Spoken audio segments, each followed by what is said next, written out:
back on the road again, Sylvan Hills, traveling to West Memphis. Big one this week, Coach. A couple teams that have kind of had some bumps along the way here. We'll kind of revisit last week just briefly here. Homecoming, obviously there's a lot of festivities that go along with that one. Unfortunately, things just kind of got out of hand in that one. But what did you see in that one? Yeah, I saw, we once again, we make the mistakes. We miss a lot of tackles. We drop a lot of balls. We have guys open early over the middle. We knew that what coverage they're in. We're going to have the seam routes in cover 3. We knew they were going to be there. All right. And we throw them, and we got guys looking to get hit before they catch the ball, don't want to catch it. We're not getting the ball out quick enough to them, so they are catching it, getting hit right when they catch it. Things like that, drop some passes, put some balls on the ground, and defensively just missed a ton of tackles. I mean, you watch film, and it's just, missed tackle after missed tackle after missed tackle. I guess on the offensive side, I mean, how frustrating is it, to know that plays are there, and it's just the little things. And I know you kind of harped on that throughout the year, just, bringing a ball in, knowing that passes were there. It didn't seem like there was a lot of bad decisions by Ty this past week. No, he didn't make any bad decisions. Like I said, we knew we knew what they were going to be in. Right. And most weeks we do. Sometimes teams throw little wrinkles at you. Sure, but they were pretty base of what they were going to do when we got in this, what we knew we had. And, only thing Tyler could have done a couple times, maybe throw the ball a little quicker. Yeah. But, and he had guys, if we drop them, had plays where we drop them. And, we just got to catch the football. We got to do the little things like you're talking about, because at the end of the day, I personally, and not trying to upset anybody, but I don't think El Dorado's a better team than we are. Yeah. And but they executed the other night. They didn't miss tackles, and we didn't execute on offense. We missed tackles. Now knowing Eldo was kind of dealing with a little bit of the issues you guys are, injury bugs hit him a little bit, and they were able to come out, execute a lot crisper. It seemed bang bang early on. They had the block punt. I know that's always deflating. How do you kind of bounce back from something like that, knowing there's the Bentons of the world, and I think that one was I don't want to say expected, but it wasn't surprising. But to come after an Eldo game like that, how you rallying the troops right now? Well, to just start with that, I mean, lack of focus is why the punt gets blocked. We don't have 11 guys out there. Guys running on late at the end. We got to rush the punt, and then we don't block the right. I mean, it just all the little things all add up. Yeah. People think the little things don't matter, but they do. And we had a field goal. We go out there and we don't have 11 on the field. Right. And it's guys just not being locked in and not focusing. I don't know if they're worried about homecoming festivities or things going on, but head wasn't in the game, and it shows, and it hurts us. Yeah. And, so going back to that, but tell our guys, I mean, they, like I said, we got to win a couple games, get to the playoffs, and that was our goal to start the year. So our goal is still in reach. We go down to West Memphis. They're struggling like we are. They're young like we are. And somebody's going to get their first win Friday night. Absolutely. And, if we don't fix the narrative, what we've been doing, the little things right, if we don't make tackles, we don't catch the ball and do what we're supposed to do, then we're going to struggle. But if we do those things, I feel like we can come out with a victory. Now, looking ahead to West Memphis, kind of looking at both sides of the ball here. We'll start on the offensive side for them. What is it that they do well? I mean, it doesn't seem like they've done a lot well. Again, that's no disrespect to anybody, but, they've had a lot of low-scoring affairs. Now, I know they've had a little bit of a brutal schedule, the same as Sylvan Hills here, but, what are some things that you've noticed on tape that they do well despite maybe not the offensive output? Yeah, first off, they got a young quarterback, young line like we do. Yeah. Their quarterback's a lot younger than ours. So they're struggling up front just like we are, and it's hard to do things. So I don't think from watching them they haven't found their true identity on offense yet, right. What they're really good at, what they're going to do. I think what they are good at is trying to, move people around and getting some different formations to at least make you guys work on it and try to get you out leverage in some areas and things like that. So, but I think they're in the same boat we're in offensively, just trying to find out what we're really good at and what we can do. And I think we've kind of figured out for us what we think we're going to try to hang our hat on, what our identity is going to be. And throwing the ball is part of that. And you got to catch it when you throw it. And, so that's something that we're trying to do. But as far as they go, I mean, they got, I know Coach Newton over there real well. We worked together at North Little Rock back in the day. And great guy, great staff. And one thing they're going to do, just like we are, is they're going to keep working every week. And I think that's a benefit to them, that they're going to keep working every week and trying to get better. And I guess without them having a true identity or still kind of finding their way, I mean, how tough is it to prep for something like that, knowing it's like, well, they might do this, they might try this, they kind of did okay with that, they might go back to, how hard is that to really prep for something like that? In a sense, it's pretty tough. I mean, because you don't know what they're going to come out in, right? They're a lot like us at times. Is whatever's working is probably going to try to stick with it and work off of it. But you really don't know what they're going to come out in, and they're looking for something positive for them to happen. Yeah, just like we are. So you always got to think in the back of your mind for them that they could throw anything at you, tricky things like that, trying to get some cheap points. Right. So defense has got to be ready for everything, and so we're really trying to show our guys all the formations they show and be prepared for it. Now, I guess for West Memphis defensively, what are some things that you guys could maybe take advantage of? Like I said, I think they're young all over the field. Right. Secondary wise, they got some guys back there that I think sometimes get a little lost in what they're doing just because they're trying to catch up to the speed of the game. Sure, yeah. And we've been there. We were there last year with our secondary. Right. We were really young, and so we understand what they're going through in that aspect. But I feel like we got some things that we can do and try to take advantage of that, and try to get some spacing things on them. The way they line up, and hopefully we can take advantage of it. Let's bring the boys in here. We got Woodard, we got Harrison with us here. And fellas, give me your perspective on this. What was that homecoming game like? What did you feel? What did you see? Kind of what went wrong in your opinion? I think we just didn't, execute. Coach, he told us, we got to do the small things right all week, and we didn't really do that. I know a couple of times I may have missed my block. Yeah. I know second half, I was supposed to cut a guy. I missed him, and we ended up getting blown up in the backfield. So I think it's all about execution. I'll capitalize off what he said. I know early in the game I made a couple good plays, but like after half and stuff, things start to slow down for me. And I think this week we need to work on it, like after half playing as hard as we are playing during the first half. So. Now I know for a game like this, it's hard not to get caught up in the what ifs. 0 for on the season right now for Sylvan Hills, 0 for on the season for them. What are you guys trying to do to kind of stay as sharp as you can mentally and not get caught in that? Oh man, this might be the one and overlook an opponent. Just stay true to who we are. Play our game. Just because we think we got a really good chance to beat them. We don't go out there and take our foot off the brake. We got to we got to stay true who we are, and we got to go out there and play as hard as we can. Yeah, I agree. Just because we're both, not a really winning team this year, I feel like we still need to, keep going and push. Like, even though we're both, like, not a winning team right now. All right. And what do you think, what do you think you can do specifically, or even the unit as a whole, on the defensive side this week? I mean, obviously, like Coach Will said, younger team, still kind of trying to find their way, probably going to throw a lot at the wall just to make sure. Whoa, hold on, we're breaking chairs here now. But what do you think you guys can do to take advantage? I know speed has been kind of one of the things you want to hang your hat on.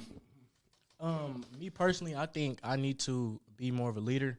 I think sometimes, I let go of myself and I get in my feelings and mad, and I think me personally, I need to be more of a leader and hype my guys up and get them right, I'm with that. And I guess on the offensive side of the ball, I mean, we've kind of heard it. Receivers got to bring it in.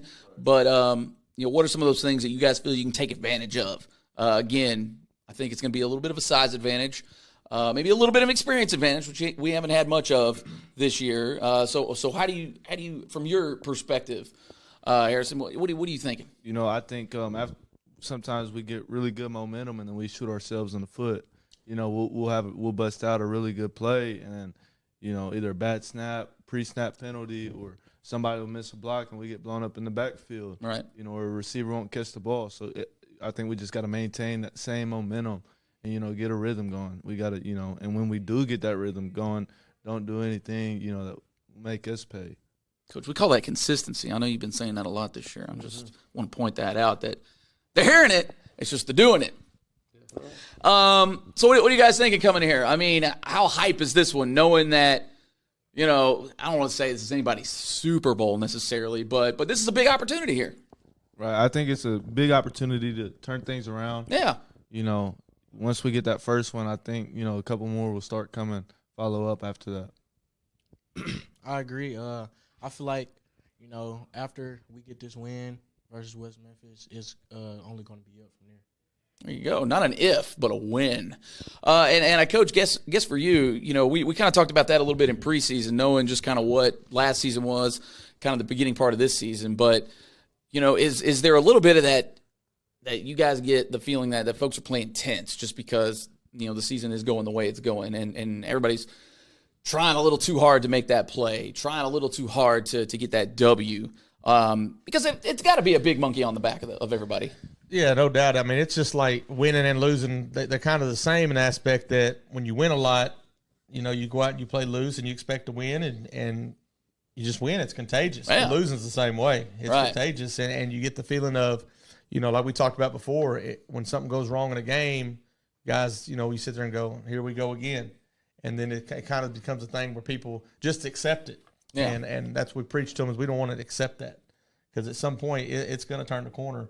And, you know, we don't want to accept losing games. And our guys just got to keep working. They got to keep fighting. And they've been fighting. They just got to keep grinding, do little things. And, you know, I tell the coaches the same thing. You know, guys, it's frustrating on both sides. Frustrating for the kids, frustrating for the fans, frustrating for the coaches. But we all got to not get so pressured by it and get so bogged down by it that we just got to keep doing what we do, and eventually the breaks are going to go away. Our guys are going to, you know, some of the guys that it's not clicking yet, maybe it'll click this game, and we'll do the things we're supposed to do right, and coaches will make great calls, and hopefully we can come out with a W. Now, we've seen it go both ways. You know, like you kind of mentioned, winning programs, well, they catch a couple L's, and all of a sudden everything kind of goes down the drain here. Kind of the opposite way, you know, program hasn't maybe gotten a lot of W's. You get a couple, hey, things tend to change. Is that kind of what you firmly believe can happen with this team? Get one win, and it's like, we like that feeling. Yeah. Let's go out and do it again. Yeah, no doubt. I mean, like I said, it takes that. Sometimes it just takes that feeling of what it's like to get that W, and you know, like I said, it can be contagious, and that's our plan. That was our goal this year, is to get some wins, make the playoffs. Yeah. We still knew we were still going to be young. And, you know, we got offensive line. Like I said, I think we got 3 sophomores starting right now. And 6A football, that's tough. So, but we figured we'd get a couple wins, make the playoffs. That could really jolt us into the playoffs. Once you get in the playoffs, you never know what can happen. Weird stuff happens in the playoffs. You never know who you're going to play, what could happen. Getting those couple wins going in could really get the confidence up. And the kids, you know, oh, hey, if I do this like we're supposed to, we win the game. Or, you know, maybe that – you know, some kids that may not be buying into what they're being taught, that maybe that's what it sparks for them to buy in and do it. And but it's huge just to get that win and build off of it. It's always, you know, like I said, winning's contagious, losing's contagious. So get that W, and it's going to happen.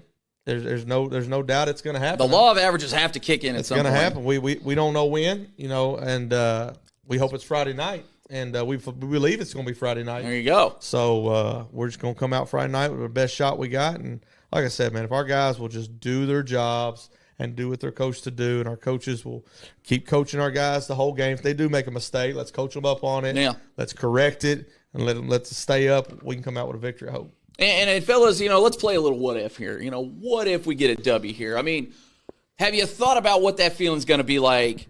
You know, because it's been a minute for this program here, just kind of across the board. But, you know, it's hard not to think about, oh, man, finally get a W. I mean, do you guys feel that pressure to get a win for this program, especially after the past, you know, season and a half?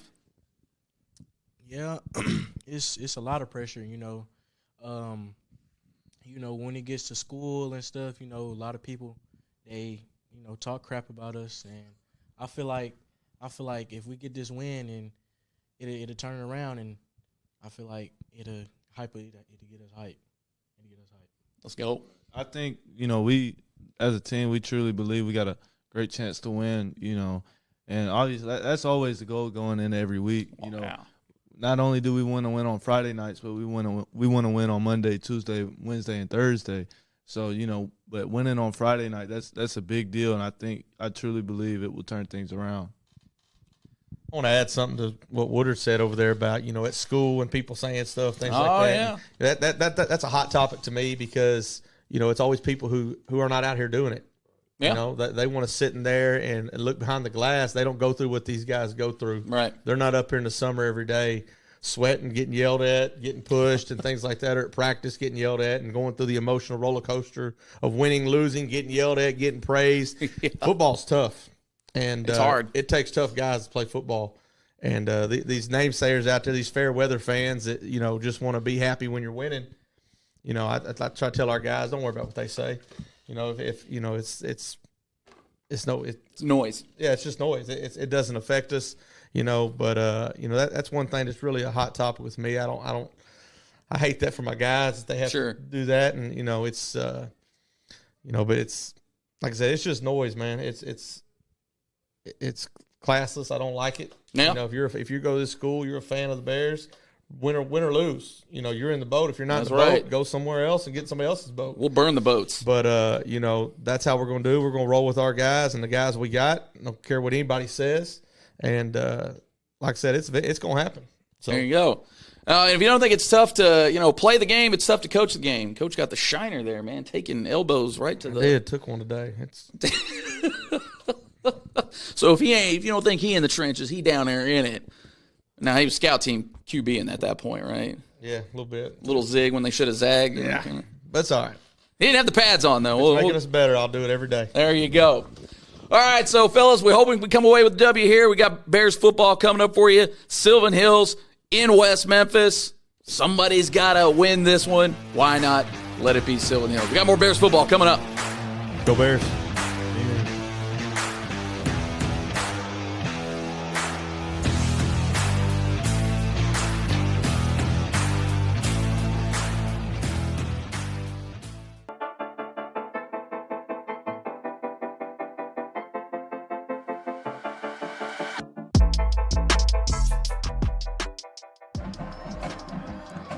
And welcome to another edition of Sylvan Hills High School Football.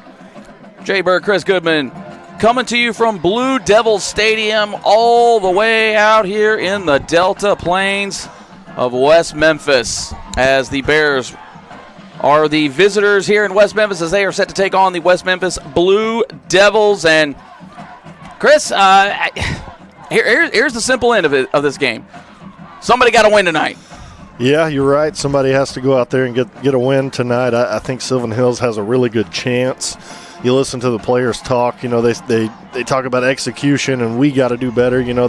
They know obviously how the season's gone, how last season went. They know they can play better than how they have. It's just a matter of doing it. And I think tonight is a good night to get things back on track. Well, you got two teams that are struggling mightily on the year, two teams very similar if you look at kind of how the season has played out. Just for West Memphis, just kind of rolling through their schedule here of the first 6 games, they have lost to Hot Springs, Valley View, Little Rock Christian, Sheridan Catholic, and Marion. Over on the Sylvan Hills side, they've gotten losses to Maumelle, Valonia, Russellville, Marion, Benton, and El Dorado. So very similar schedules despite the different opponents. Obviously, Marion, both of those scores very similar to those games. Sylvan Hills losing that one 45-7, and West Memphis taking it on the chin 48-6. So both these teams just struggling to produce points and also allowing points. On the season, Sylvan Hills forced 65 points. They've allowed 248. Conversely, West Memphis has forced 53. They've allowed 268. So, again, very similar seasons so far. And really, both these teams kind of dealing with a lot of the same issues. They're young. They're inexperienced. But Chris, we are kind of to the 7th week of the season. And is that when we can maybe start putting that, we're inexperienced excuse, not that it's an excuse, but the reasoning kind of to the side, because, a lot of these guys, you got over half a season under your belt now. Yeah, this is when you hear a lot of college coaches this far into the season. They'll mention freshmen, true freshmen that play. You're not a freshman anymore when you're this far into the season. So a lot of these guys, you're no longer a young player this far into the season. You got enough experience under your belt. And, and I think a lot of them have matured a lot this season. Listening to them talk, they don't sound like a young team. So I think tonight is a night that they can actually come out here and play with some confidence. They haven't been able to do that a lot, with the last couple of opponents they've played just because of who they played. So I think they can come out tonight and put some things together early, and I think, we could see a win tonight. Now, for Sylvan Hills, they obviously struggled last year, going 0 on the year. West Memphis is a much different story from last year. They had 7 wins last year, and like we alluded to, they're a very young team this season. Last year, though, in this affair, it was down there in Sherwood. West Memphis putting it on the Bears 44-14. I don't think we'll have one of those affairs tonight, but the way this season's gone, It wouldn't surprise me if either one of these teams put that kind of hurting on the other one. Yeah, I mean, it's just which team has prepared this week. There's you can say, both teams are bad, if you will, and both teams, haven't had the years that they've wanted to, but this week is, okay, do you turn the page and you make the rest of this year good, or do you just continue with what you've had? So I think it comes down to which team comes into this game prepared and with their minds right. Obviously, Sylvan Hills had to travel out here. That plays a little bit into it. It's about a 2.5-hour drive. Yeah. So, although I always like traveling, because you had more time to get ready. You didn't have the distractions of home and staying out. Yeah, so I think it comes down to which team is more focused. Well, I think, too, one thing we're going to have to really look at is which team is going to come into this one maybe a little overconfident. I mean, obviously, both teams have to know what the other team has been dealing with. Neither one of them won all year. Their offenses are struggling. Their defenses are struggling. And you have to think that both of these teams are looking at this as like, okay, this is the one we got to get on the year. And like I said, that's got to be for both teams.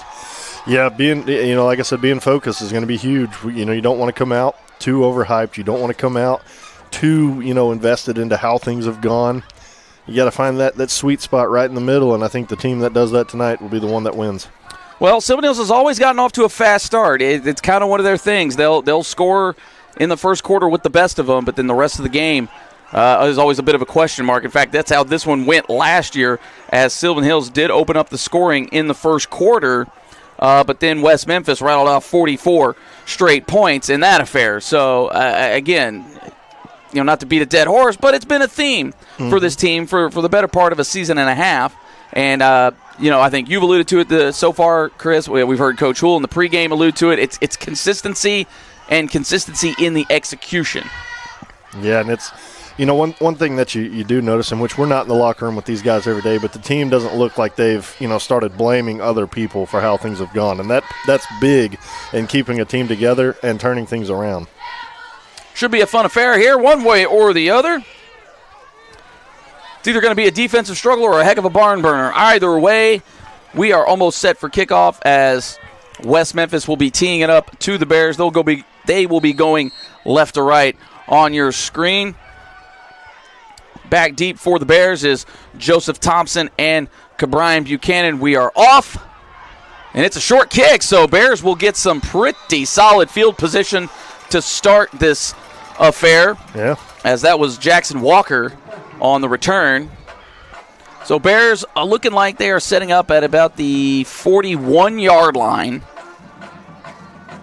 Yeah, pregame we saw that the West Memphis kicker, he was kicking it over. He was skying him, man. It wasn't like he was far back from that net either. He was up on that net. So if we can take advantage of that and get some good field position early for the offense, that's great.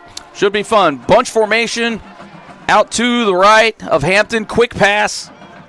And there's some room to run, and unfortunately that room disappeared quickly. West Memphis is saying they have the ball. I did see the ball come out, but I do believe they've marked him down before that did happen. So I think that's another thing that we've got to kind of comment on is it does seem like everybody on the offensive side tends to, tiptoe a little bit at times when, in that case, just hit the sideline, get as many yards as you can. And, well, they're going to get 5 of them back, as that is an offsides penalty. That was number 52, Kobe Burdo, coming across the line. Yeah, and the tiptoeing could be a thing of them trying to, think too much when they get the ball, trying to maybe find a hole too much, find the cutback lane. Sometimes, like you said, you just got to get it and go. And Coach Jewell has alluded to that, where he does feel at times individuals are trying to do too much. And not necessarily in a detrimental way, but, guys are just trying to make plays, and Tyler Hampton getting hit in the backfield, so that 5 yards they got on the offsides quickly given back. So the offensive line in for it early on in this one, as that play just took a little while to develop. Not sure if that was a designed run or if Hampton was going to roll out to his right to actually open up a pass, but either way, West Memphis was in his lap before he could really get that play developed. Yeah, West Memphis right now playing with a lot of energy, shooting off, disengaging from blocks, making tackles. Those first two plays, we got to block better. 3rd and long for the Bears. Hampton rolling. Man bearing down on him. Almost picked off. I saw what he was looking at there. He was trying to hit Caleb Harrison, who was wide open, just kind of sitting underneath all of the zones. Unfortunately for him, and I guess fortunately, the ball hits the ground, and the Bears will go 3 and out on their first possession. That's all right, though. That calms. West Memphis is playing with a lot of energy right now, but that can hurt them if it's not sustainable throughout the entire game. They may get winded. Sylvan Hills just got to stay even-keeled throughout the whole game, stay playing our game. Those plays will hit. Clean snap to the punter. Hadn't seen that a lot this year. Good punt. It is away. It's going to fall short. Good bounce for the Bears. Bounces right into the hands of the return man. That's Antoine Dawson, and he fights for a few yards. Looks like he gets out to about the 31-yard line. So about a 15-yard return. And the Blue Devils, excuse me. Got to throw the blue in there. We'll get their first offensive possession of the night. And excuse me, that's the 36-yard line. Yeah, we did a good job there getting down and making a tackle. You got a couple of good return yards off that, off some good blocks, but Bears getting down there making a tackle. Now we just got to come out and play defense. Blue Devils bunched up. Man in motion. He will now reset as there is a trips formation to the right. Hands the ball off. Finds a little bit of a hole. Goes up and over a defender. And that is Demetrius Turner. Yeah, the receiver there had an awesome block on our DB there, able to get him turned away from the hole. Good cut, nice little hurdle there. That's becoming a thing nowadays in football. Woo-wee, that makes me nervous every time, right. But hey, do you. West Memphis just bringing the energy early here. Yeah, first down yardage for them, so they'll get a new set of downs. Up the middle, and to the Bears' credit, they've done fairly well at defending those up the middle as Malachi Sherwin leads the way, or Summons, excuse me. Leads the way on the tackle there. And again, kind of the point I was making there, it's been feast or famine for teams up the middle for the Bears. They either hit it for 50 or it's a long night up the gut. Right. West Memphis using a lot of motion. Again, up the middle. Bears clog the lanes. And I believe that was Turner again, just spinning out of tackles. Yeah, he kept breaking them and kept pushing, but Sylvan Hills, he got some yards there, but Sylvan Hills did a good job of stringing the play out, flying to the football and getting them down. That could have broke for a lot more than 2 or 3 yards. Yeah, and that was Eric Sykes on the carry.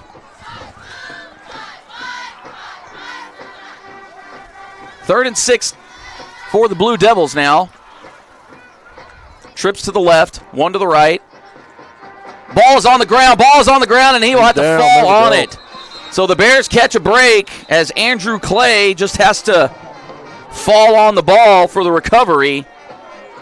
And West Memphis will now be forced to punt. So not quite a 3 and out, more of a 4 and out. Right. But either way, the Bears survive on the defensive side of the ball. Yeah, that's exactly what they needed. West Memphis comes out with a lot of energy. You need to get a stop. Maybe a little bit of the turf monster there helps you out, but you get a stop, that's huge. Give the ball back to the offense. Doesn't matter how you get the stop, you get the stop. Absolutely. Jablinowski just blows a guy up. And that kick, we got room. Yeah, and Ryan Parham has got some room as he just tries to get to the sidelines. Great open field tackle. That's Elijah Magruder for the Blue Devils. Bears will take over at their 34. Yeah, like you mentioned, Jablo just absolutely blew up one of the. Oh, he put the blow in Jablo there. My goodness! If he could have hit him just a bit sooner and blocked that kick. You about threw the guy into the kick, man. And then like you mentioned, a great open field tackle for the Blue Devils there on Parham to save some field possession. 2 to the left, 1 to the right for the Bears. Fakes the handoff, Hampton up the middle. He had it for just a second, but West Memphis doing a good job of closing up those gaps just as soon as they open. Only a 2-yard gain. Yeah, we keep hitting with the misdirection. One of these plays will hit eventually. It's just a matter of when and if we can get it blocked. That's the key there. 3 to the left, 1 to the right. West Memphis showing some pressure. And again, that's probably something you're going to see a lot of tonight as teams have probably watched film and realized, hey, throw the blitz at them. Parham in motion. Hampton, quick throw out into the flat. And flag? Not much. Yeah, I thought that was borderline, if anything. That's Jeremiah Carey, who got maybe a yard on the play. Looked like he was brought down quite a bit of ways out of bounds, but I guess they're going to say he was just finishing the tackle. Yeah. Yeah, Sylvan Hill's going with a bit of lateral offensive play calling. That could lead to the safeties coming down, then we can hit them over top. Yeah, something we haven't seen the Bears do much of is hit those flats, whether it be running backs or Harrison as the H-back. 3rd and long for the Bears. There it is. Oh, he's going deep. That's Lacoby Brent. We got to get it. Oh, mercy. A little handsy on that one. Yeah. But he got away with it. Yeah. I mean, he was yeah. We all saw it. We saw it. Our unsponsored flag did not come out for that one. Yeah.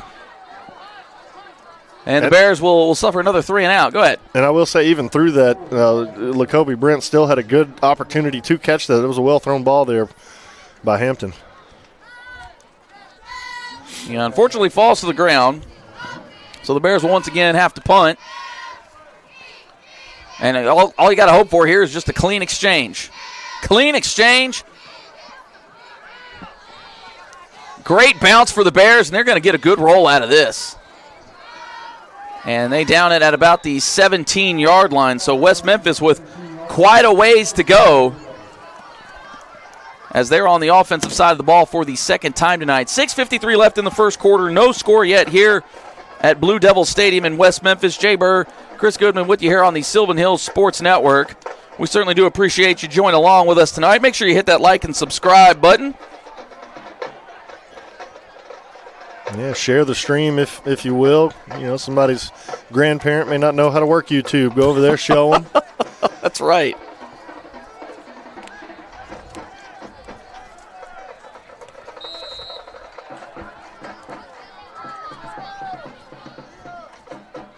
Clayback, he fakes the handoff, looking for it. Look, several pump fakes, and I mean, just walks right through a tackle. Yep. That was Demetrius Turner.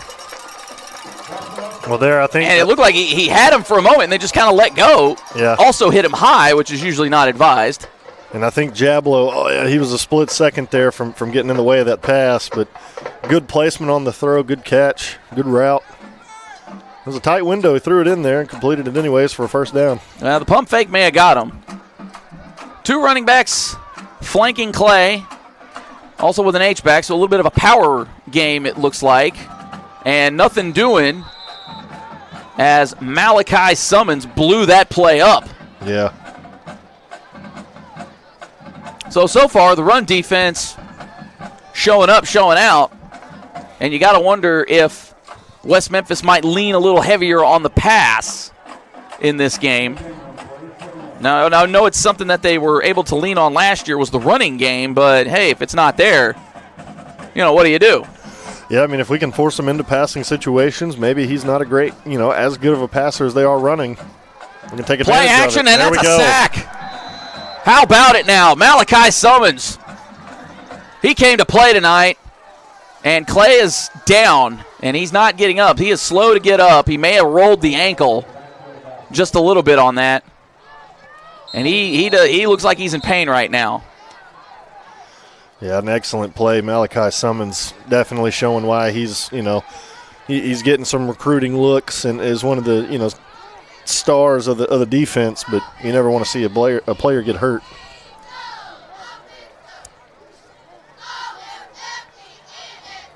Now, West Memphis does have 2 other quarterbacks listed. It's number 17, Andrew Jenkins, and number 18, Nehemiah Henry. So not sure which one of them will come in. It does look like that Andrew Jenkins is warming up on the sidelines, so he might be the one to come in. And unfortunately for Clay, not being able to put a lot of weight on there as his teammate is helping him to the bench. So we'll try to get an update for you on Clay. We wish the best for him. You hate to see it. Yeah, one of my friends, Michael Troxler, played quarterback for West Memphis a couple of years ago. So wish he could go out there right now and so yeah, fun fact there for everybody. That's about all I got sometimes is some fun facts.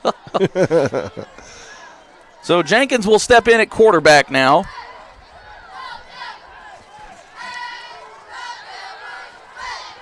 Two to his left, one to his right. H-back also out there. He drops back to pass, and he almost got it.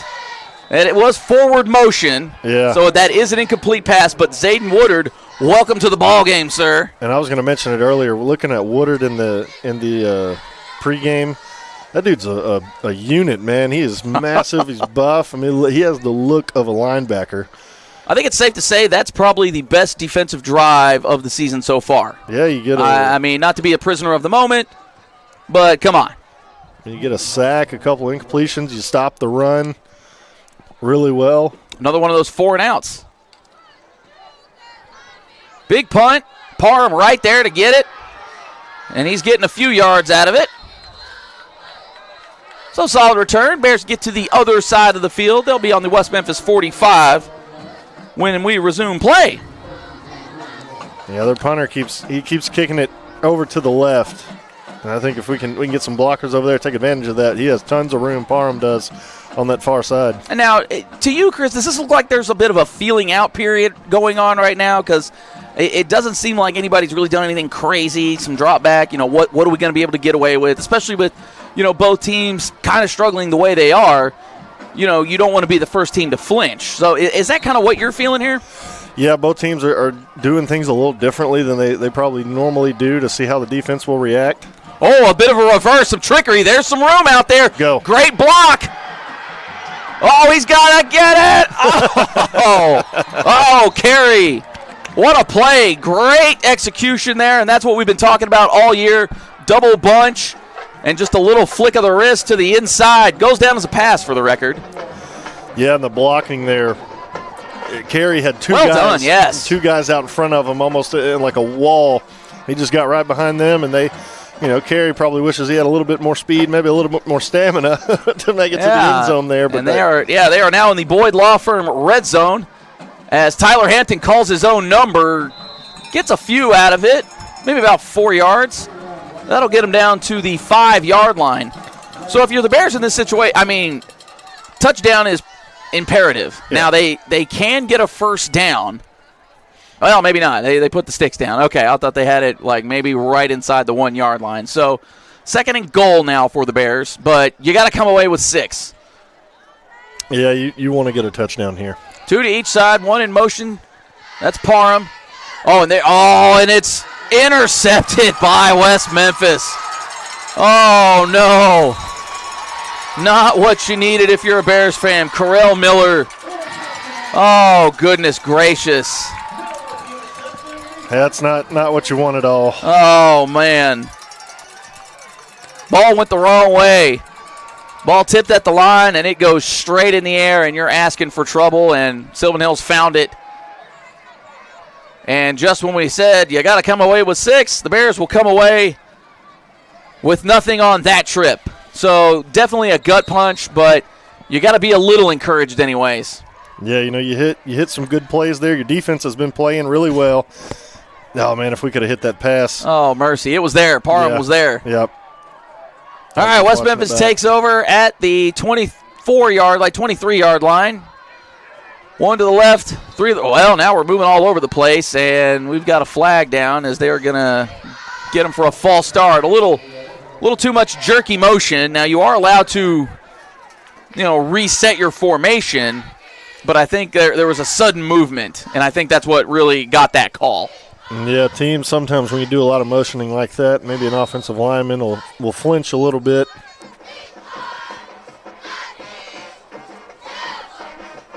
So back him up 5.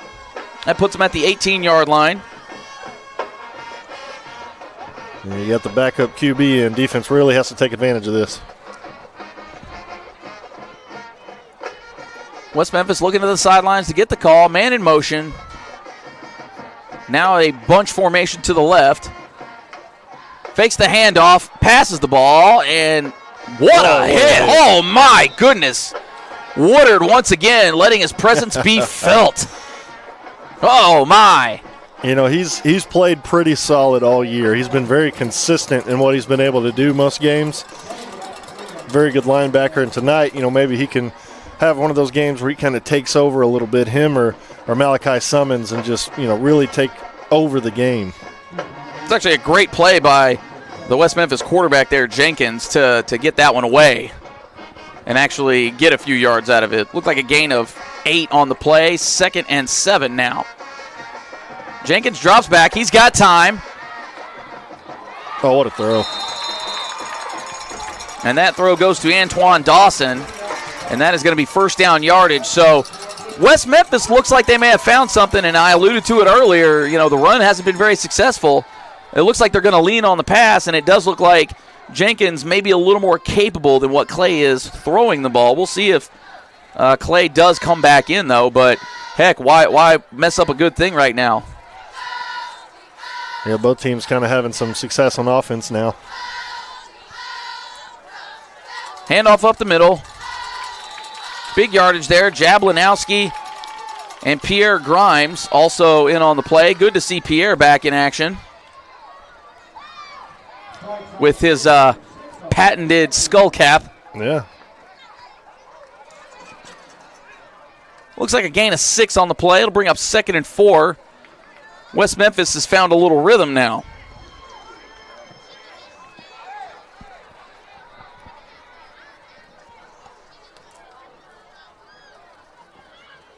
There you go. Oh, that was sneaky.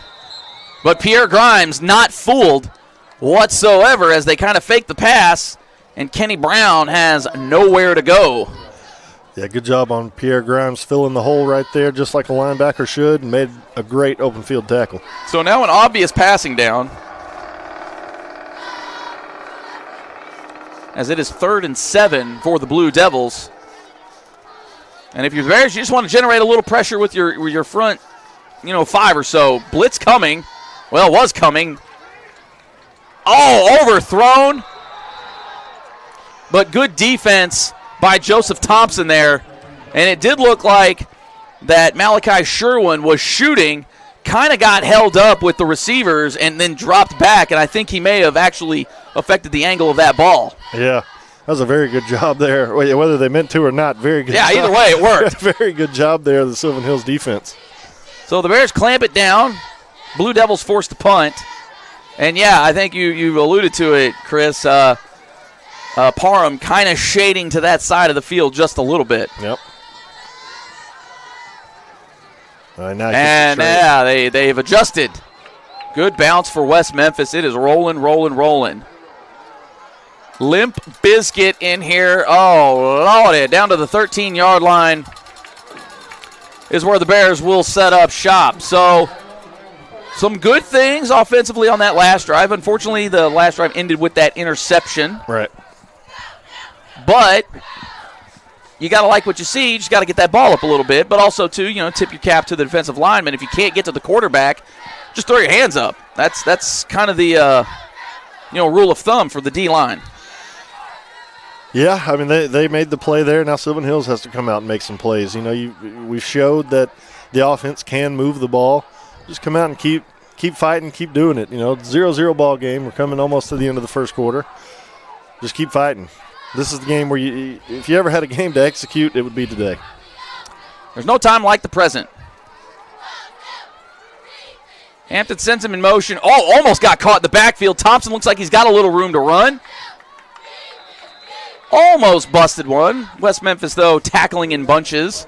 But a solid gain. Looks to be about 6 yards for Thompson. Again, goes down as a pass officially. Yeah, there you go. First down, you get 6 yards. That's exactly what you wanted. That play was blocked fairly well out there on the edge. Just got to keep executing. Absolutely. Chat, let us know what you're thinking here. Again, we want to thank everybody for jumping in there with us. About 2 minutes left here in the first quarter. Hampton rolling to his left. He's got time. He's got room. He's got a man. And that's Ryan Parham. That was a great play there. I mean, and Hampton threw a perfect ball. Parham, they did all the little things right there. They blocked it, they threw it, and they caught it perfectly. That's the first down. And it looked like he even could have just tucked and gone. Yeah. But you like to see your quarterback get rid of the ball. And why not for first down yardage? And those passes when you're rolling to the left as a right-hand quarterback are not easy to throw accurately. Those are not easy at all. Deuces to the left and to the right for Hampton. The quick pitch out to Malachi Summons. And, great tackle by A.J. Eggerson for West Memphis. Yeah, it looked like he dropped back in pass protection, but as soon as he saw that pitch come out, he shot in there to make the tackle. Minimal gain for the Bears, if any. We'll call it 2nd and 10.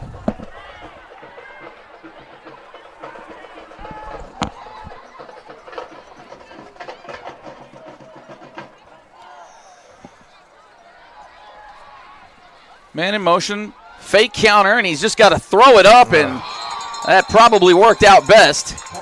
Had the screen ready to go. West Memphis snuffed it out, though. And the Bears just really haven't seemed to get that screen figured out. Either they let guys in a little too quick, or that's a play that just takes too long to develop for them, and they get snuffed out kind of like it just did. Yeah, they haven't quite been able to hit it like you said, and then sometimes the offensive line just – being a younger offensive line, it's a little bit harder. Hampton drops back. He's got time. He's got a man at the sticks. Let's go and get it. Lacoby Brent, give me a fresh set. Yeah, there. I mean, it looked like a little bit of an easy play there. Just run a I know. How about that? That looked just, casual. All right. Just run a little bit of a 10-yard out. Let your quarterback find you. My man got to the sticks. I know that's been a little bit of an issue so far on the year on plays like that. 3rd and 10 conversion. Bears keep it going. They are now up to their own 40-yard line. Man, if you heard someone just sound like they got shot, that was our producer Pat just giving the old big time sneeze here. So don't worry, all is well. All is well in here as Tyler Hampton calls his own number there and gets about 3, almost 4 on the play.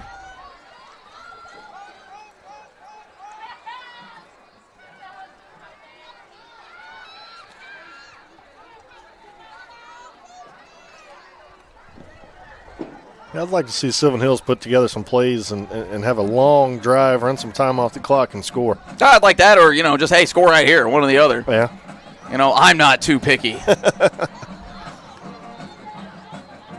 Hampton with a little bit of time, throws it, and just dropped. Oh, man. That was, I believe, Josiah Rain. Nope, take that back. That was Egan Hall. But we haven't seen much on check that one more time. Boy, their numbers are tough from up here. That was Ryan Parham, but ball did look like it maybe got tipped a little bit by Tyree Vaughn, or at least he got the hand up to kind of mess with him a little bit. Yeah, may have gotten his line of sight. He lost track of the ball just a little bit. Got to get the first down here. Empty backfield, loaded up to the right side, and that's where Tyler Hampton is going. He's going to have to get rid of it. Oh, and it's picked off again. Not sure what he saw there. West Memphis with a doozy of a return. He had a man wide open along the sideline. Not sure why he chose to throw it into double coverage there. And unfortunately for the Bears, it's an interception, but it's an interception with a huge return. So the Blue Devils are in business as they are inside the 30-yard line of the Bears, and I believe that's the 27-yard line. So Bears defense is going to have to buckle down. Yeah, it's 2 drives, 2 interceptions for Hampton. He's just got to go over there, reset. Well, the first one I'm willing to give you a pass for. Those are just those fluky picks. But that one rests squarely on his shoulders. Yeah, we'll call it 1.5 interceptions. There you go, 1.5. Just got to go over on the sidelines and reset. So Bears defense got to clamp it up, and they clamped it up on that play. Nothing going up the middle. Eric Sykes on the carry. Quarter. And that will be the final play of the first quarter. So Bears doing good, but when it hasn't gone well, it hasn't gone well whatsoever. But the defense definitely letting their presence be known tonight. After one, score 0-0 out here in West Memphis. Stick around. We got second quarter action coming up for you here just on the other side.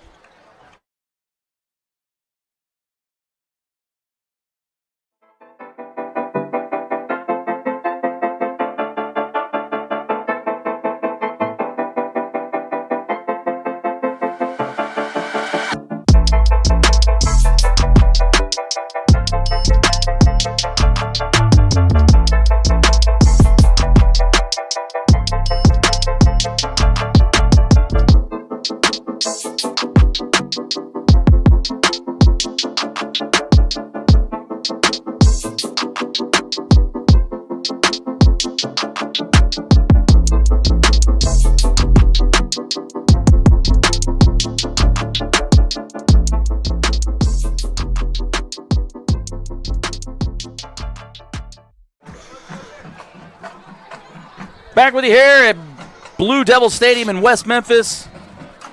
Bears taking on the West Memphis Blue Devils. Second quarter action just getting going. And right now, West Memphis is driving. 2nd and 7 inside the 30-yard line. Handoff up the middle. Nothing doing. Kenny Brown, what can Brown do for you? Well, not much there. As Malachi Summons goes Super Scion on that play. The kids will know what I mean.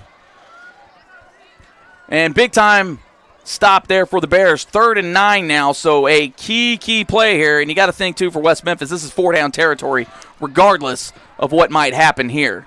Yeah, if they can put together some and get some yards here, I think if you're West Memphis, you just try to maybe at least half what you got going on here. Right. Bears looking like they're showing pressure. And they are bringing the house, and they are in it. And, oh, what a play. Pierre Grimes. And they about halved it. So they look like they tried to set up the screen. But much like what we saw with Sylvan Hills earlier, just couldn't quite. But they found a little bit of space out there. Pierre Grimes, though, snuffed that out real quick. 4th and 6. And as we alluded to, West Memphis didn't even bother with bringing a kicker or anything like that out there. They are going for it. Big-time play right here for both sides. Yeah, this is when you really need your defense to make a play. He's rolling. Pierre Grimes is in his hip pocket, and it falls to the ground. And that play was all Pierre Grimes there as he blew that thing up.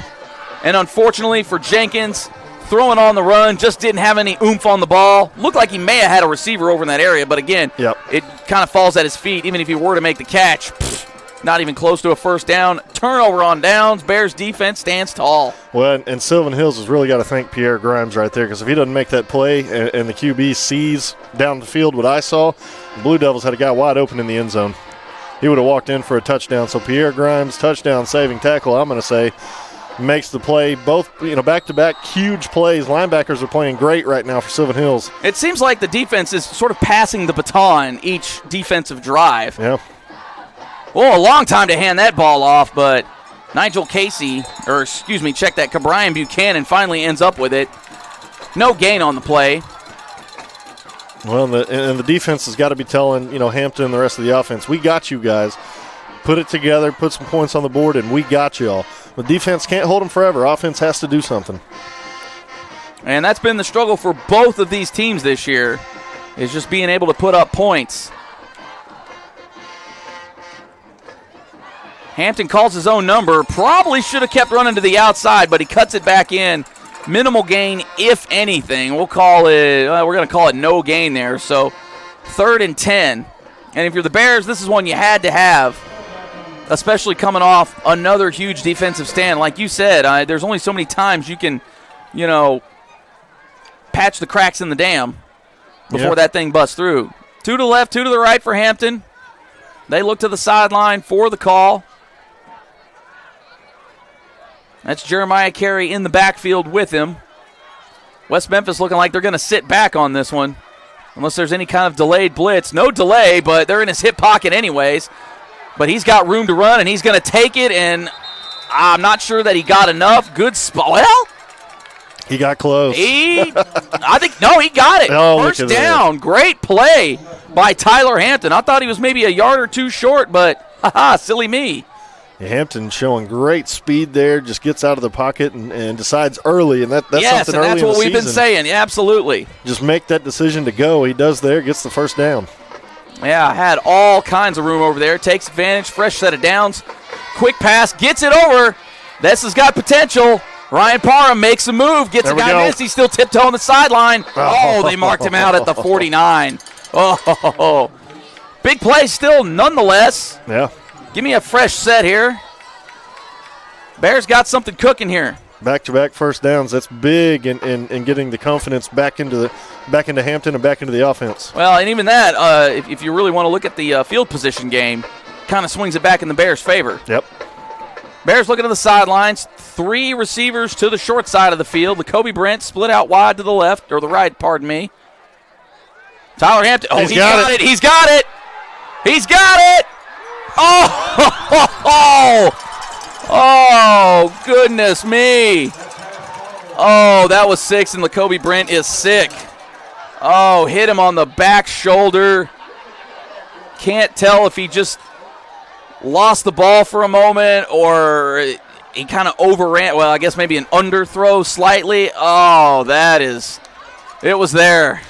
Yeah, as a receiver. It was there. You got to be able, and this playing receiver, you got to make that adjustment to that ball there and help your quarterback. You ran an excellent route. You got to catch it. Oh, man. That was it. Well, we'll see what the Bears can call it. Probably a good timeout here just to kind of get everybody's head screwed back on. Oh, because that's a gut punch right there. And you got to think, too, from a coaching perspective, when you see that play and it just doesn't come through, especially the way the season's gone, maybe the best idea is to call a timeout, calm everybody down. Yeah, get everybody refocused because you think you have it there, and then you don't hit it. You get everybody, everybody kind of gets in their head a little bit, gets down, and it was a great timeout to kind of right the ship, get everybody's head back together, and go out here and execute again. Because you executed there almost to perfection. Oh. Now you can calm everybody down, come back, and maybe hit another play right here. It hurts a little worse for me because I was also 81 when I played for the Bears. So I feel you, young blood. I feel you right here in the chest. Oh. Well, even after all the hullabaloo there, it's still 2nd and 10 for the Bears, so they still have shots.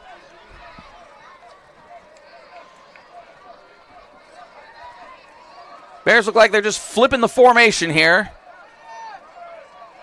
Brent on the short side, trips to the right. Look like they're going man coverage. Something looks like it might be cooking here. Bears look to the sideline. Hampton barks the call. He drops back. Has a little time. Puts a little air on it. Oh, in and out of the hands of Carey. And that's one of the things that Coach Houle harped on this week. And if you listen to the pregame show, you heard him say it a couple times. We got to catch the ball. And those are 2 examples right there. That's probably 2 touchdowns right there, honestly. That is 2 touchdowns. And like I said, they come out the timeout with something dialed up, and, man. Just can't execute. 3rd and 10 for the Bears. West Memphis look like they're dialing it up just a little bit of a delayed blitz. Hampton, and it got to him. That was Michael Peterson as that pocket just collapsed inward. And the Bears, what looked like a very promising drive at one point, will now result in a punt. So again, like I said, if you're playing the field position game, the Bears did swing it a little bit back in their favor. Now if they can just keep it that way. And the good thing is, the punter here can back the offense, the Blue Devil offense up, and give that defense a lot of. Good clean snap. Yeah. Ball is away. 2 men in the backfield for West Memphis, and he's got a little room to run, and oh dear. Well, I said they flipped it, and he has got nobody out there. There is no one. And oh, what a return. Finally brought down by Marcus Hurd, but not sure what happened with the coverage there. We do have a flag on the play at the Blue Devil 46-yard line, 47-yard line. So we'll see what the flag is. It does look like it is going to go against the Blue Devils, so Bears catch a break.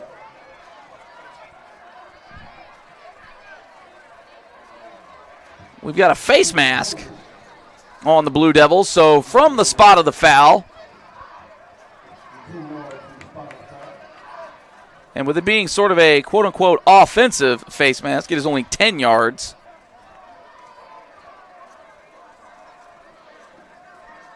And the Bears catch a break as West Memphis will now begin their drive at their own 37-yard line instead of inside the red zone.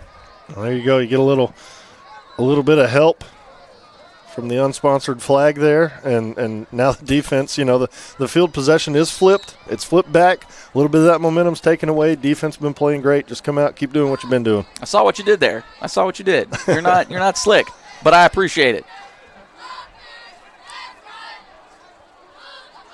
West Memphis will start their drive. They've got something there. They had something there, and now,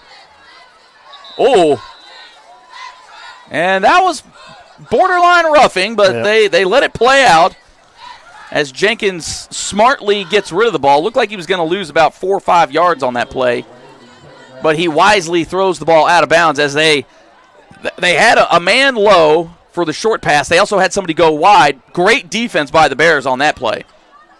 Yeah, it was a good play all around. Good job on the quarterback to get rid of it. Sylvan Hill's there to make the play. Just got to keep it up. Bunched up now for the Blue Devils as all the receivers are to the right side.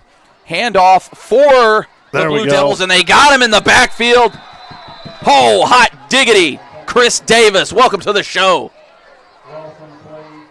Man, the linebackers and the D-line right now are playing with their hair on fire. And if we can keep that up all game, that bodes very well for Sylvan Hills. We just got to get that offense going. You got to think it instills a little confidence even on the offensive side of the ball, knowing that the defense is playing as tough as they are. West Memphis now backed up, looks to be about 3rd and 15. Right, Summons and the rest of these guys on defense can go over there and tell the quarterback, hey, we have your back, get it figured out, Yeah. Bears bringing the heat. Ball's down. It's still out. Oh, I can't tell. I think Bears got it. They're signaling they have it. We'll see what the officials say. Bears adamant that they've got the ball, and they've got the ball. Let's go. Big time turnover. Let's get it here. Bears in business. That's exactly what I'm saying. We have your back, offense. Just put it together, figure it out, and get it going. And I think they can right here. They had a couple of plays there that were open. They've seen something. They found something. Now if we can take advantage of it, we're in great position. And even, on the offensive side of the ball, I know I alluded to it earlier with the defense. Like, there's only so many times you can patch the holes. Yep. Even with the offense, like you're bound to bust through at some point here. Bears all bunched up. Oh, they're trying that reverse again. Cuts it up early. Oh, if he eludes that one tackler, he's got a shot. Carey almost got through it. And you got to think that's a setup. They've run that exact play, a little variations of it a couple times now. Yeah, it's something that could turn into Hampton keeping it and running to the outside. Something to watch for. That's a good call. Oh, and they did it again just to the other side. That's straight out of the Gus Malzahn playbook, and Carey lowering the boom a little bit, forced out of bounds. It looks like they're going to mark him right at the 20, just outside the 20, possibly. Not quite a red zone. Yeah, just outside the 20-yard line. They are at the 21 and 9/10 yard line. And something that could make the difference. I don't know how well West Memphis is at kicking field goals, but Trejo could come out here and knock one down. Well, you got to hope they won 6. There's the fake. Yep. West Memphis not buying it whatsoever as they blow that play up. That was led by Michael Peterson for West Memphis. Loss of 5. And it's now 2nd and 15. Yeah, so we kind of called it coming. They may fake the reverse there and let Hampton keep it, and West Memphis saw it coming too. Darn it, I hate being right sometimes. Well, yeah, that comes with the profession, I guess. You're going to throw something off the wall and sticks. Empty backfield for the Bears. 2 to the left, 3 to the right of Hampton. Let's see what they cook up here. And they cook up a sack. Oh, he gets away from pressure. He's got him open. He's throwing it up. That is a wobbly one. Oh, good defense. Ryan Parham could not come down with it. But that was actually good defense by the West Memphis defender there to get his hand in there. And if that's a spiral, that's probably caught. That's probably 6. So that's 3 touchdowns now for the Bears. And as frustrating as it is, you know, again, the way this season's gone, you got to be a little bit encouraged at this point. And you also have to be thinking, like we said at the other end, this is 4-down territory. Yeah, I mean, if they do get some yards here, they might try a field goal just to get some points. But I like the aggressiveness that we've seen out of Seven Hills all year, so it may be 4-down territory. Welcome everybody into the game here. Hampton rolling and just throws it at the feet. Didn't really have anything there. Smart play. But now you're kind of faced with a decision here. Yeah. Looked like they may have been trying to run a little bit of a screen there, and West Memphis was all over it. Smart play on Hampton just to throw it down. Just something about those screens in Sylvan Hills this year. They just have not been able to get those cooked up enough. Not sure what the issue is with it there, but again, want to welcome everybody to the game. Jay Bird, Chris Goodman with you here on the Sylvan Hills Sports Network. Just under 5.5 left here in the first half. 0-0 battle here in West Memphis as the Bears are driving. 4th and 15 right now. What is up, chat? Let me know what you're thinking. Let me know how you're feeling. And we might rattle some of these off on the air. Hampton drops back. He didn't fall. He's got a man. Oh, the toe tap. Not going to be enough. Yeah. But heck of a play. Heck of a catch. But unfortunately for the Bears, it is about 2 or 3 yards short of the first down. Yeah, and that's back to what we mentioned earlier. You got to know where the sticks are when you run that route. It was a good throw though. I mean that's it wasn't a first down. But that's the kind of throw that gets some of the confidence back into Hampton and the receivers, because a couple of drops like they've had that can really get to you. Gut punching. And when you can come out and it may not have been a first down, but you can execute something and just throw and catch the ball cleanly. Yeah. That can play back into some confidence. Even had to toe tap it a little bit. Yeah. West Memphis trying something a little different here. They are bunched up like kind of like a punt formation. This is what Gus Malzahn used to call the old hide the midget play. We'll see if they get a little tricky with it here. There we go. Oops, somebody zigged when they should have zagged. Pierre Grimes leading the way. Looked like Jenkins was looking for somebody else to be in a certain spot, and they weren't there. Yeah, you had Grimes, Woodard, and Jablow all in on that play there. The 3 linebackers have been playing outstanding so far this game. If they can keep it up, that's huge, because they've played consistent all year. Yeah. And if this is the game for them to take over. Now's the time. Then take over, Jordan Spears in the chat. Looks a little better tonight. Yeah, I'd say a 0-0 tie and looking decent on offense. That one falls harmlessly to the turf. Xavier Woodard, he heard the footsteps coming. Just to let you know, he's letting them know about it, though. As a little jaw jacking between Sykes and Woodard. 0-0 tie. Offense looks decent. Defense is doing their job. How about it? Super Charles, he's back, just in case anybody didn't know, in the chat. I think Woodard there was just telling them Merry Christmas a little early. Just like I said, always exchanging cookie recipes. Absolutely. 3rd and long for West Memphis. They got a man open. Jenkins hit as he throws, and that throw didn't look like it was going to get there anyways, but Lord of mercy, he paid the price for hanging in there. Was that Summons or Jablo that made that hit? I'm gonna lean on Jablo because that kid is a wrecking ball. My goodness, that dude throws it around, man. All year it's been flipped. Sylvan Hills has been the one with a lot of pressure being thrown at him. Sylvan Hills is the one kind of bringing the wood tonight and throwing some pressure at West Memphis, and I think it's really affecting their passing game. I've been waiting for it personally. And I mean, the defense, if they can keep this up all night, it can bode well. That offense will get it figured out. I like what I'm seeing. Kenny asking for some counter runs here on this next offensive drive. We'll see if the punch blocked. They got it. Scooped it up. Oh, there we go. Hey, there you go. Carson Fuller drops right onto it. I couldn't tell who got the block. I want to say that was Malachi Summons. Man, that's big. Oh, hot diggity. Oh, that's massive. Bears are in prime position to take the lead here at the 5-yard line. We'll see if those counters can come to fruition. But either way, we'll see what the Bears have cooked up here as we're at just over 4 minutes left here in the first half. Tyler Hampton calls his own number, bounces it outside. Looks like we're going to get a holding call. That is in that area. Yeah, somebody on that edge may have got the hands outside just a little bit.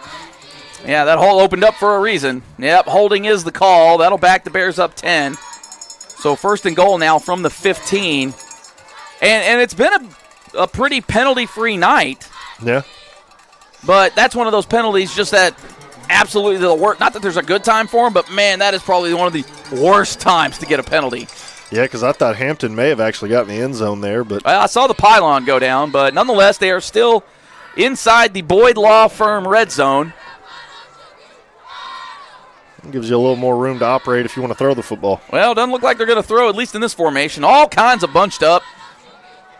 And there's that counter kind of reverse type thing. Ryan Parham puts his head down, maybe gets one on the play.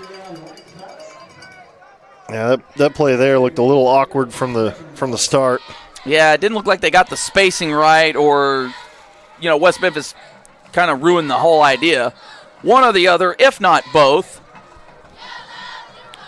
2nd and goal now for the Bears from the 14. A little more traditional set here. 2 to the left, 2 to the right. And that is Carey in the backfield. Parham in motion. He gets the ball, the old double reverse. Nothing doing there. Jackson Walker would have had some space, but West Memphis had other ideas. And you got to think, is this one of those situations maybe the offense getting a little too cute? Yes. Oh, well, there you go.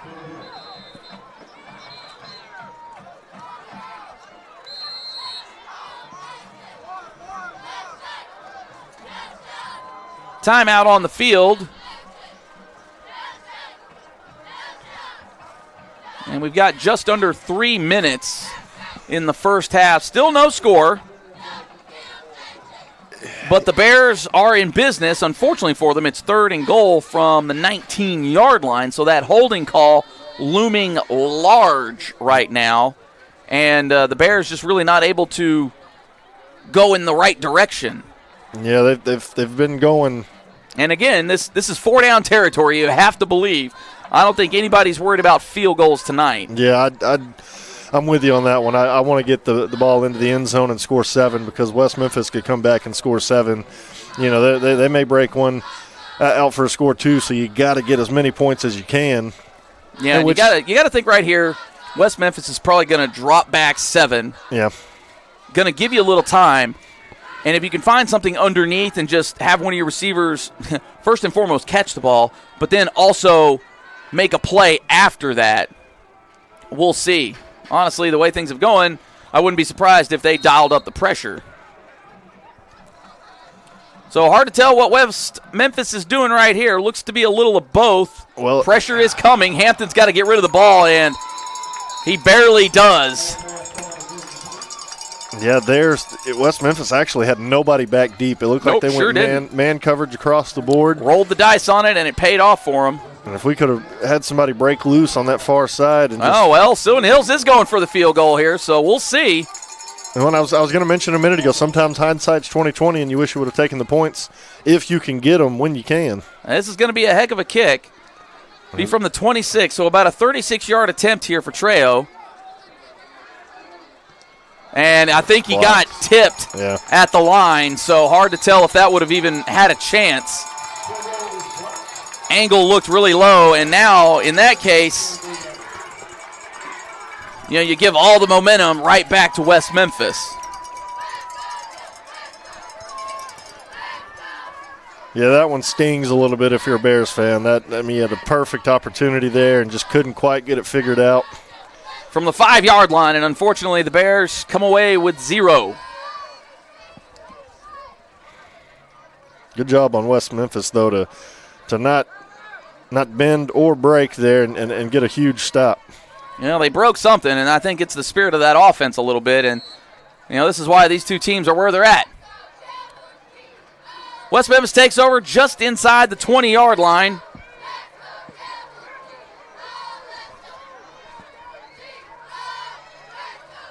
Bunch to the left, one man out to the right. Man in motion, he gets the ball. Pushed in the back. Oh, great hold up there. Oh, Chris Davis. What a play. Just got a hold of a handful of jersey, and that's all it took. What a play. I think Chris Davis, Jablow, Pierre Grimes, and Woodard right now are kind of battling to see who's going to be player of the game for that defense. They all are coming out playing excellent. We've called their name a lot so far this first half.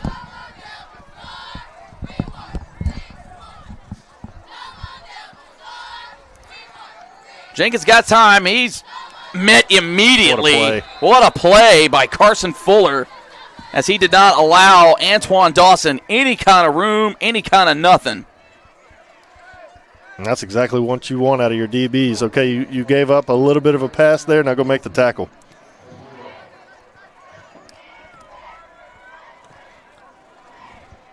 Third and 14 for the Blue Devils. 1:40 and counting here in the first half. Bears are dropping guys. Just launches it, and he kind of a box out for the rebound there.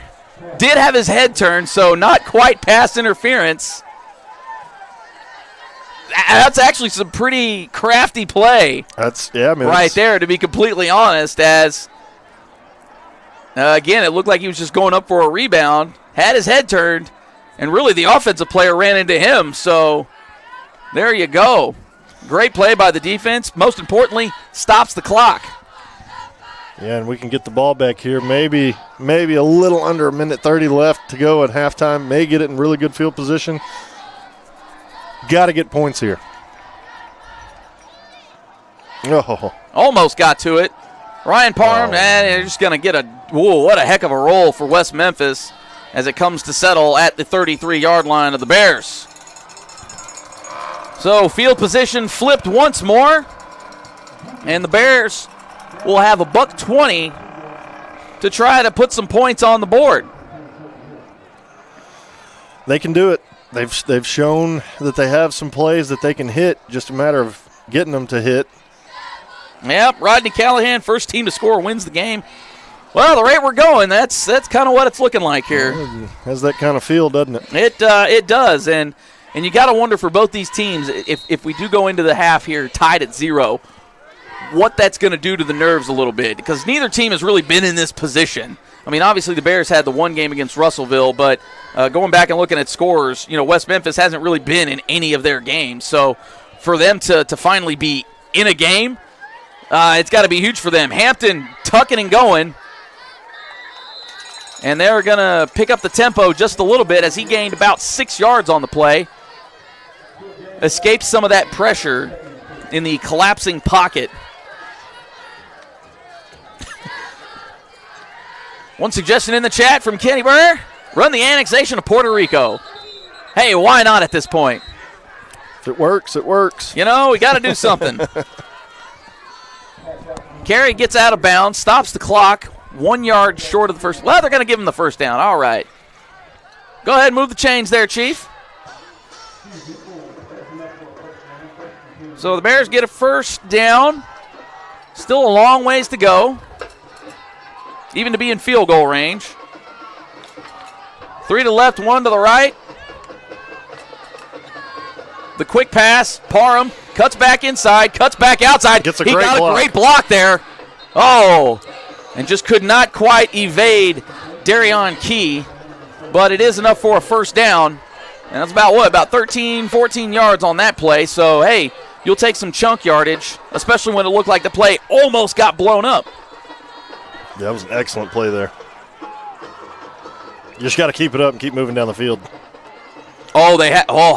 I saw what he was looking for, and he just throws it away. Great defense by Antoine Dawson there on Lacoby Brent. Did not buy the fake, and then went for the deep ball. But then Lacoby Brent cut back towards the quarterback. Stuck with him the whole way. Great defense there, actually. 2nd and 10 for the Bears. I thought they may have tried that out and up one more time to Lacoby Brent. Well, that's what they were going for. Didn't quite. Quick pass out to the flats. Jackson Walker on the reception. Looks to be about 5. Maybe 4. 4 yards on the play. We'll call it 4. And now it's 3rd and 6. Clock is stopped, though. 35 seconds, so actually kind of a big play right here. Got to get the first down if you really want to do anything, because you'd hate to go for it on 4th down from this area and not get it and give West Memphis maybe a puncher's chance at making a little noise. But I imagine if they don't get it here, they'll probably punt it and we'll take it into the half. But we'll see what happens. That's why I'm standing up here. Just going to tuck and go, and a flag on the play, probably going to be holding. And once again, that could short-circuit the drive. And the call is holding. Yeah, just the self-inflicted wounds. You had another great offensive drive there going. Looked like it was going to be one of those, use the whole clock, go score type drives. And well, unfortunately for the Bears, they short-circuit themselves a little bit here with another holding penalty. Looked like they were going to be close to a first down. But when everything's said and done, it's looking to be about 3rd and 17. Exactly. So you got to kind of go for it. You can't just necessarily kneel it out because West Memphis has their full accompaniment of timeouts. Mm-hmm. Oh, and he just throws it up, and let's see what happens here. Oh, Lacoby Brent. Again, in and out of the hands. Oh. Good defense. It did look like Martarius Hayes did get a hand in there. It was almost right when Brent caught it, he knocked it right out of his hands. Great defense. Well, Bears look like they're going to punt here, so you just have to hope, hey, just execute the punt. Don't let it get blocked. And don't give up a return. Yes, we've seen one tonight. And fortunately for the Bears, they got bailed out on that one.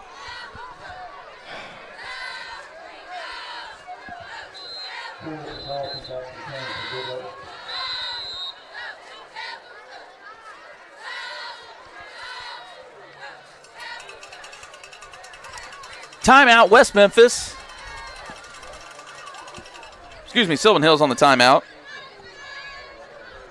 Maybe just rallying the troops to just say, hey, clean snap, yep, clean kick. Don't let them get past you. Yeah, you can't take these timeouts into halftime with you. You might as well take one right here on this punt. Just make sure everybody's on the same page, know what we're doing.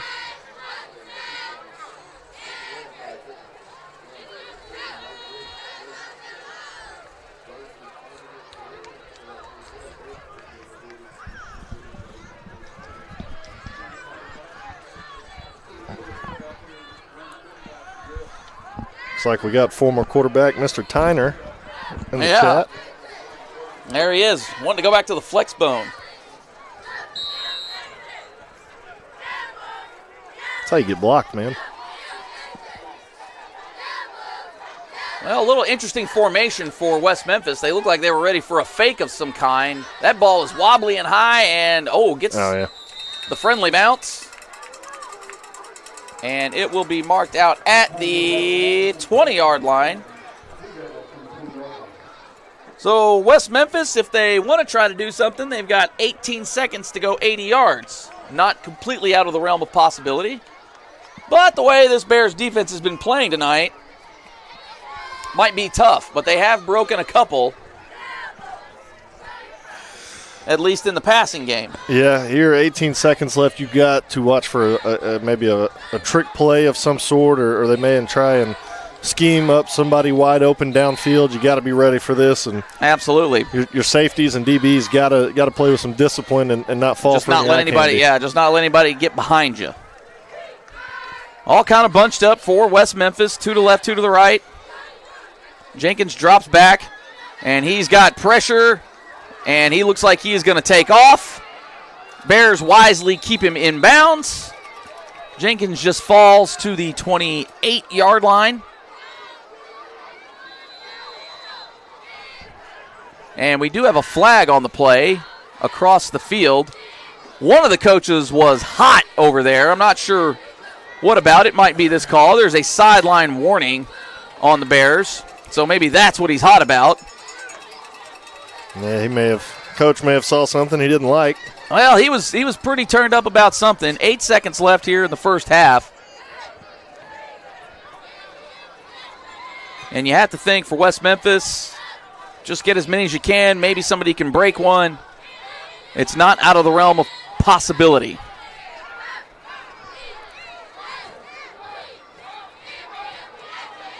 Jenkins just heaves one up.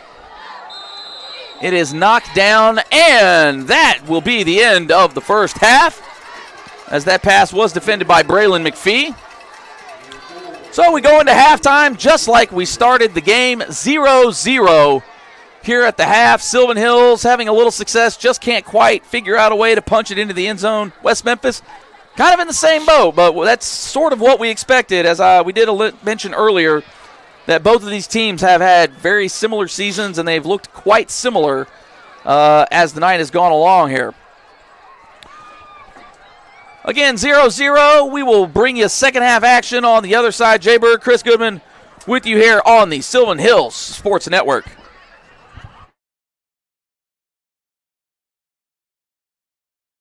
Graded field is not only important for player safety but also the field's health, and no company in the state matches the exceptional service and dedication like our friends at Athletic Field Service of Arkansas in Sherwood. From servicing all types of natural grass athletic fields that includes aerating, top dressing, and phrase mowing to a variety of residential projects, Jeremy Rice and his crew have you covered. They also offer an extensive list of infield renovation services. Call Jeremy at 501-416-1218. That's 501-416-1218 for your free evaluation, and check them out on Facebook or see what they have to offer online by visiting afsofar.com. Athletic Field Service of Arkansas. We got the dirt on your infield. Are you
Graded field is not only important for player safety but also the field's health, and no company in the state matches the exceptional service and dedication like our friends at Athletic Field Service of Arkansas in Sherwood. From servicing all types of natural grass athletic fields that includes aerating, top dressing, and phrase mowing to a variety of residential projects, Jeremy Rice and his crew have you covered. They also offer an extensive list of infield renovation services. Call Jeremy at 501-416-1218. That's 501-416-1218 for your free evaluation, and check them out on Facebook or see what they have to offer online by visiting afsofar.com. Athletic Field Service of Arkansas. We got the dirt on your infield.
And welcome back in.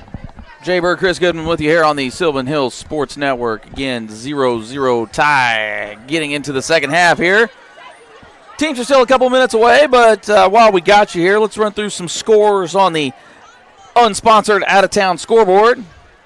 We got a heck of a game brewing out in Cabot as Pulaski Academy is visiting the Panthers. That game 42-34 in the second quarter. That one's going to be a late one tonight, that's for sure.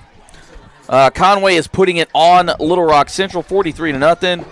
Heck of a game with the team across the pond there. North Little Rock taking on Little Rock Christian. 8-7 affair in the second quarter, last check. Bentonville hanging it on Fayetteville 34-30. Fort Smith's north side up a touchdown on Rogers Heritage. That game in the third quarter, 21-14 the score. Rogers over Springdale 20-0. Benton putting it on El Dorado 42-17. That game in the third quarter. Marion has just taken the lead over Jonesboro. That game now 14-9, still in the first half. And then Little Rock Catholic down a touchdown to Sheridan, 21-14 in that affair. Just some other games across the 6A classification. Van Buren up 21-0 on Fort Smith Southside. Greenwood taking it to Lake Hamilton 35-7. Mountain Home, how about the Bombers? Man, that's a heck of a team. They have been a punchline for a long time. They look really good this year. They're up on Siloam Springs 14-7.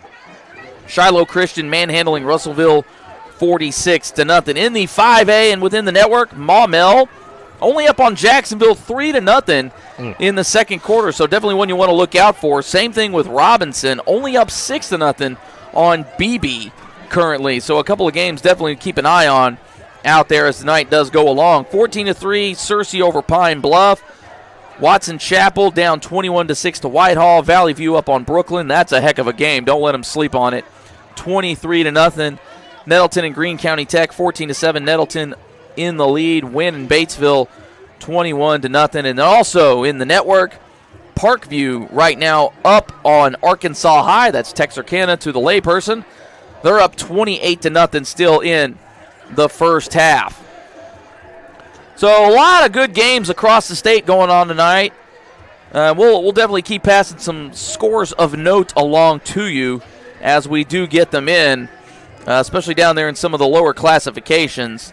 But things are proceeding as normal a lot in the 3 and the 2A. Nothing really standing out, at least as I'm scrolling through it. Some stats to go in this one. As you could imagine, things are fairly even. Sylvan Hills has the advantage in first downs, 7-3. Very balanced attack so far for the Bears. 18 rushes for 65 yards, 8 receptions for 62 yards. Unfortunately for the Bears, those 8 receptions are on 21 passing attempts. I could probably count at least 6 more that should have been easy receptions, but I digress. Over on the West Memphis side of things, 16 rushes for 11 yards, so under 1 yard per carry, and then only 5 catches on 13 pass attempts and 42 yards receiving for West Memphis. So the team has really stepped up defensively. They are holding them in check, but again, it's that bend, don't break mentality. Both teams have had opportunities in the red zones. Both defenses have come through when they needed them most. Third down conversions right now, and again, I've harped on this. Bears defense on third down conversions has been stellar this year. 0 for 7 so far for West Memphis. Bears 3 of 11 on third downs, fourth downs 0 for 1. Meanwhile, West Memphis 0 for 7. So the Bears defense really answering the bell right now. Time of possession, just a little over 16 minutes for the Bears, just under 11 minutes for the Blue Devils. But really all that matters is that 0-0 score right now. Yeah, I mean, that's you got to score to win the game. And like you pointed to earlier, the 6-7 catches that, I mean, really could have made a huge difference in how this game looks right now. Both ways. West Memphis has had a couple of plays that could have hit. Oh, yeah. Sylvan Hills for sure had 2 plays that could have hit. So, if either team can find a way to come out of halftime and execute perfectly, it'll be a telling ball game. West Memphis will get the ball to start the second half. So the Bears defense will be right back on display. And really coming out of the half, and especially with the way both of these teams' seasons have gone, you got to look for some trickery going on. Maybe West Memphis pulls something deep out of their bag to start this one. It wouldn't surprise me if they just up and tried to go for it on the first play, regardless of where they're at on the field. Just up and chuck a bomb or, some kind of like flea flicker kind of wild stuff just to get Sylvan Hills scrambled up a little bit and try to hit a big one right out the gate. So that's something, if you're the secondary, you really got to mind your P's and Q's, especially maybe the first play or two here in the second half. Yeah, both teams got to come out and find something to recapture momentum. It kind of swung back and forth there in that first half. West Memphis hitting some plays early. Sylvan Hills hitting some plays. I think Sylvan Hills, the score doesn't, obviously it's 0-0, doesn't show it, but I think Sylvan Hills really kind of had control of that half. They just couldn't get points on the board. So I think coming out here, like you said, you got to be wary of West Memphis wanting to come out and try and, a little trickery or something like that, get some points on the board, just continue playing clean defense, give that ball right back to the offense, who had a good drive going there at the end of the first half, and go get some points on the board. Yeah, and really for both these teams, I mean, the offenses have struggled. For Sylvan Hills, just over 10 points a game. Now, granted, a lot of that is slanted because of that Russellville game where they hung 33 up.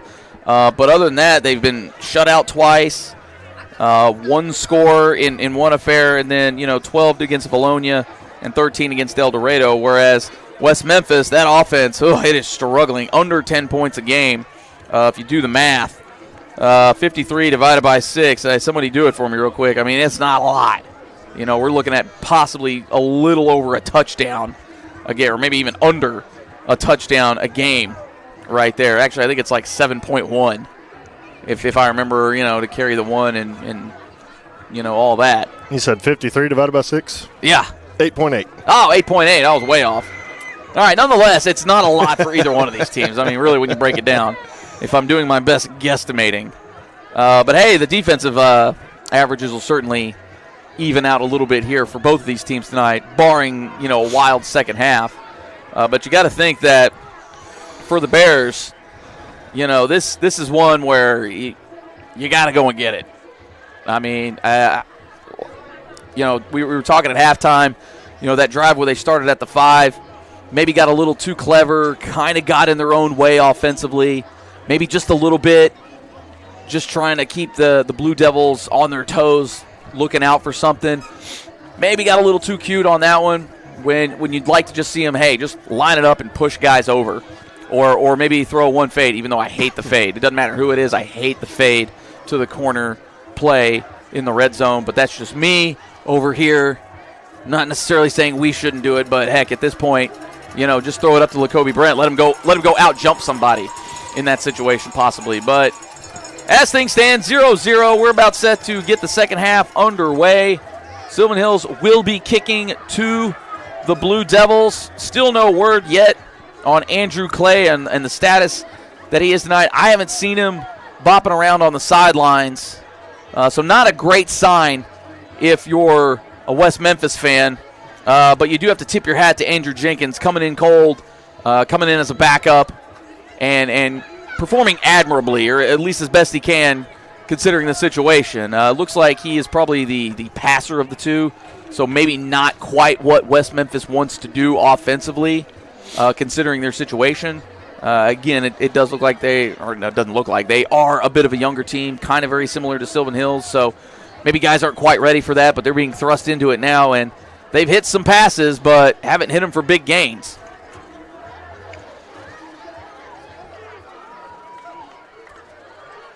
So this will actually be Sylvan Hills' first kickoff for the night.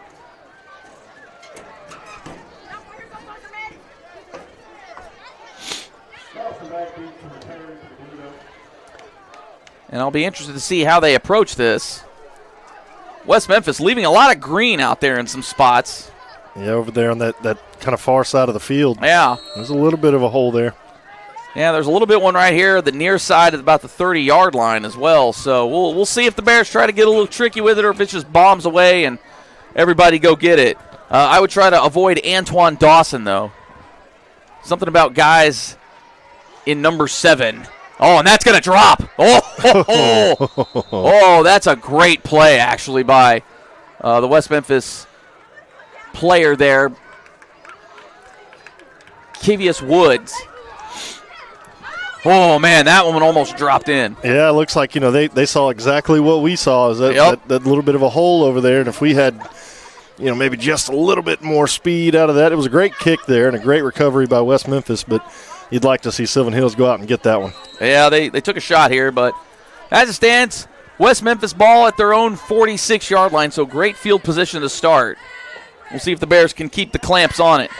It looks like they are bringing some heat. Looked like a bit of a run blitz there. Malachi Summons and Pierre Grimes leading the way for the defense. Nothing doing. Loss of 1. Yeah, that was an excellent play, and I was just about to say, when you do a kickoff like that, you don't kick it deep, you kind of onside sky kick it. That sends a message to your defense that, hey, we really believe in you to keep playing the way that you have, and it instills a lot of confidence in that defense.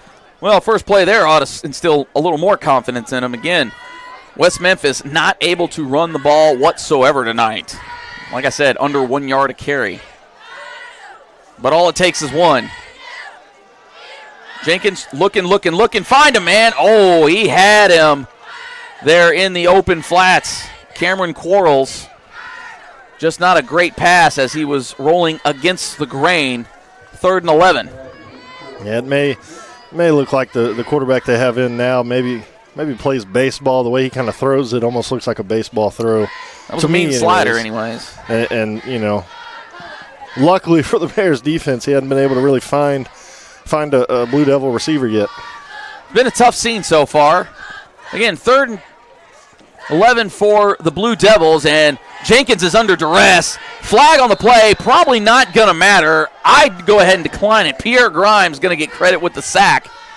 But let's check the flag. I'm going to imagine it's a holding, and that gets declined. They are looking to the Sylvan Hills sidelines, and that is the call. Big-time loss for the Blue Devils. Yeah, we kind of saw that same thing happen a couple of weeks ago. You want to decline that penalty and let your guy get the sack. Absolutely. Plus it forces the 3 and out. Yep. So Bears defense answers the bell early on in the second half. Still playing very good. Let's see if we can get a return set up here. That would be ideal. Nobody split out wide for West Memphis. They look like they're set up for the block. Sylvan Hills. Oh. Well, not really a good punt to return on, and I think that is at the 30-yard line for Sylvan Hills, and they will have their first offensive drive of the second half. Yeah, it was really smart on Parham there not to catch that one. You know, you never know what happens when you try and run and go and catch a punt. Yeah, I think the rule of thumb is if you have to run more than 5, you're certainly taking a chance. And it ended up not hurting Sylvan Hills that much at all. The ball kind of bounced and stayed right where it was. Yeah. Well, we'll see what the Bears got cooking. Handoff, ball's down, bounces, and that's why the ball's shaped like that. But unfortunately for Jeremiah Carey, a late flag. Tried to do a little too much there. But, yeah, we do have a flag on the play. It isn't in that holding territory, so I'd imagine that one could get declined as well, considering the loss.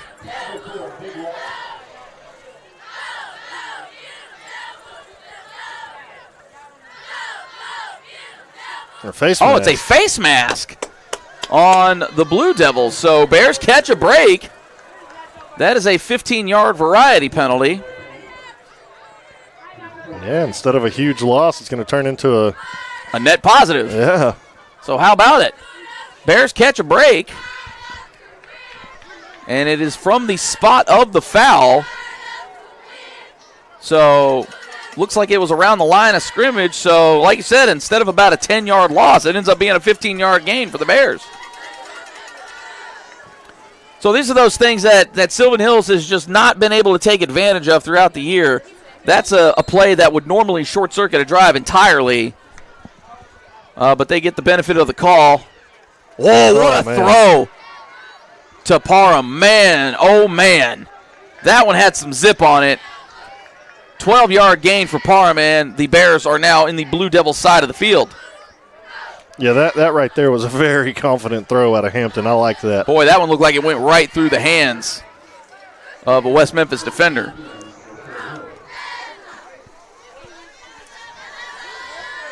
New set of downs for the Bears. They are driving. Empty backfield, 3 receivers to the left of Hampton, 2 to the right. He drops back quick. Oh, he's got it. There we go. There.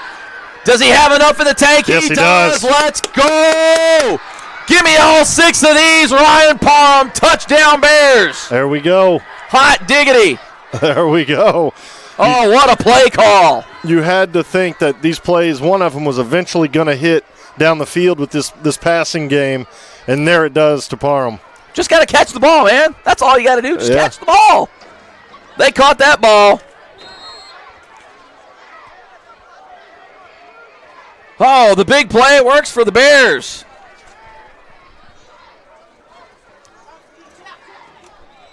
Kick is down, up, and good. So 9:51 left to play in the third quarter. Sylvan Hills strikes first. 7-0 over the host, the West Memphis Blue Devils.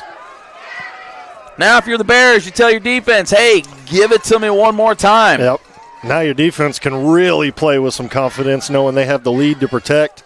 Yep. It's a dangerous game right now for Sylvan Hills if they can start hitting some of those plays and the defense can continue playing like they have. Could be a thing. We don't want to get ahead of ourselves here. But you gotta keep the energy up on that sideline. You got to stay coaching. You got to keep everybody even keeled, like I've been saying all game. and stay at it. There it is. Let us know how you're feeling after that one, chat. Oh, man, that one looked like it was going to go downhill early. The benefit of the penalty. And the Bears answer the call. Yeah, it really turned it around, and Sylvan Hills was able to finally take advantage of a penalty, in their favor.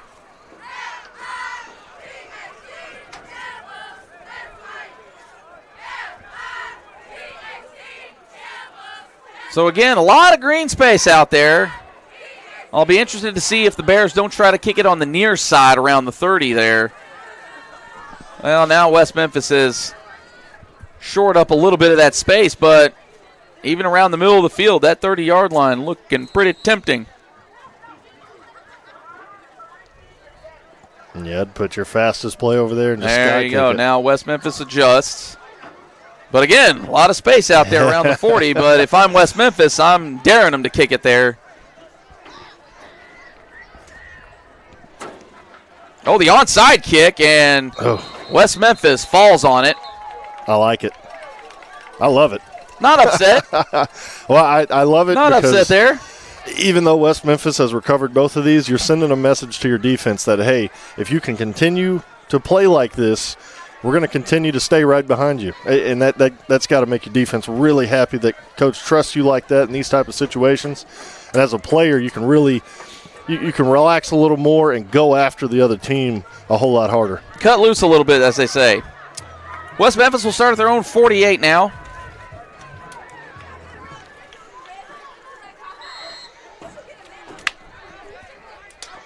And we'll see what adjustments the Blue Devils might make.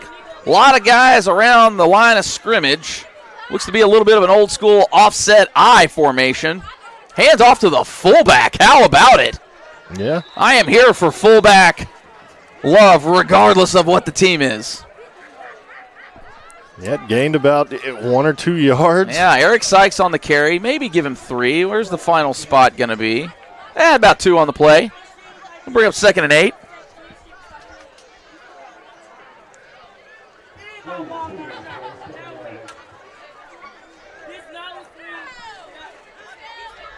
All right, so West Memphis sticking with the a bit of the power game.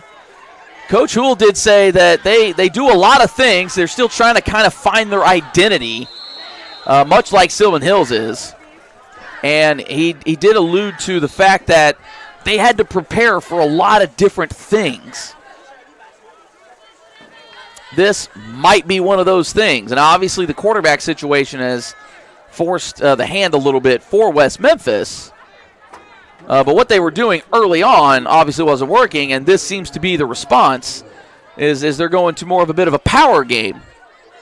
3 yards on that last play, 3rd and 5 now for the Blue Devils. Now they're back into their good old shotgun offset formation. 3 receivers to the left. Looks like an overload to the right. Oh, what a grab. Yep.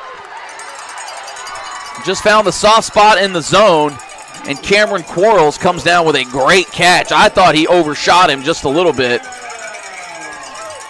Yeah, went up and got the ball. That was a really good throw there by the quarterback. Great overall play for West Memphis. Defense got to rally and come back.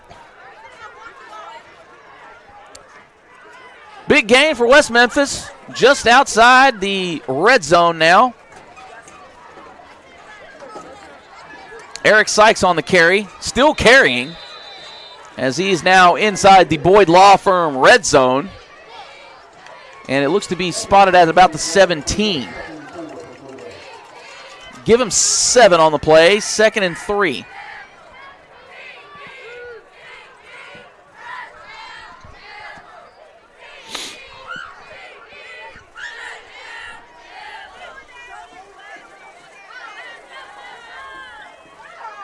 Quick throw for West Memphis. Oh, and that's a great block. Yep. Demetrius Turner on the reception, and West Memphis has figured something out, or Sylvan Hills has gotten a little lackadaisical playing with a lead. Yeah, and this is exactly when you needed your defense to come up and make a huge stand almost more than when it was 0-0. Right after a score, you've got to come out and play even better, and just haven't. First and goal now for the Blue Devils outside the 5-yard line. Jenkins under center, and they're going to get it to the fullback, and Eric Sykes walks right in for the touchdown. And West Memphis is an extra point away, and we've got flags, and we've got hands are flying, guys are bowing up. We might have some ejections here. We've got coaches running onto the field. We've got just bona fide chaos right now. Coaches for both teams getting in there.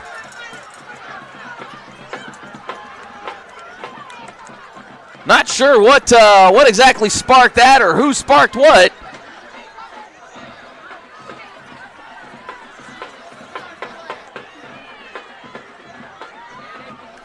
Well, it seems cooler heads are now prevailing.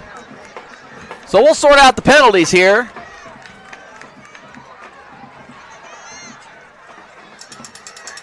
And I do believe that was after the play, so the touchdown will stand. But I don't know if we're going to have any ejections or the sort. Both teams look ready to go, but there's still plenty to sort out. I thought both teams have been playing really, really well tonight, and there has been some jawing back and forth, but I thought it's been extremely clean. I'm with you. Yeah, I'm not sure what. It's been a low penalty affair. There hasn't been a whole lot of chippiness necessarily, a lot of stuff after the play. Like you said, a little jawing back and forth, but DBs and wide receivers, that's kind of second nature to them. So not sure what may have sparked that. Someone gave the wrong ingredients in the recipe. I'm telling you, you didn't tell me to put enough eggs in it. Ruined my batter.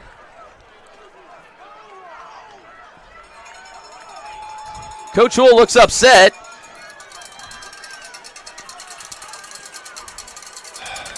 But again, we're trying to sort out if this has resulted in any ejections or anything.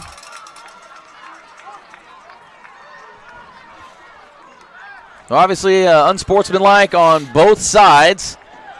Those offset. All right, didn't see anybody get pointed to. So just an unsportsmanlike. Again, not sure who it was on. I did see Pierre Grimes, but then, just to call it how we see it, all heck broke loose. Yeah, I went back and watched it, and everybody has to be smarter. All right, we're finally getting set for the extra point attempt. It does look like West Memphis will kick.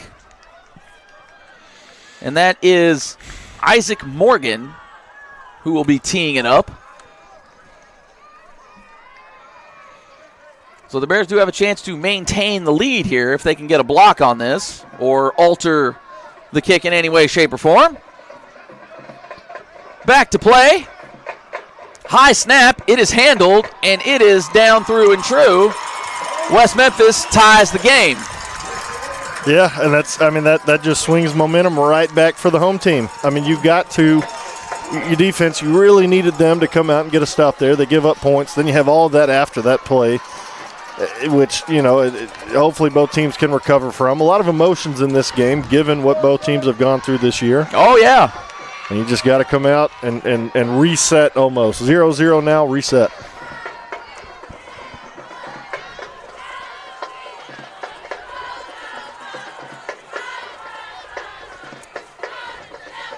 Well, I've got a whole new ball game once again here. So if you're the Sylvan Hills offense, you're going to have to bail your defense out now. It's been kind of the other way around here. And not that they're losing or anything. That's not what I'm getting at. But, after some momentum shifts like that and, kind of what the situation of the game is, you could tell both of these teams feel the pressure. Yeah. And both know that this is probably going to be their best chance at least one win on the year.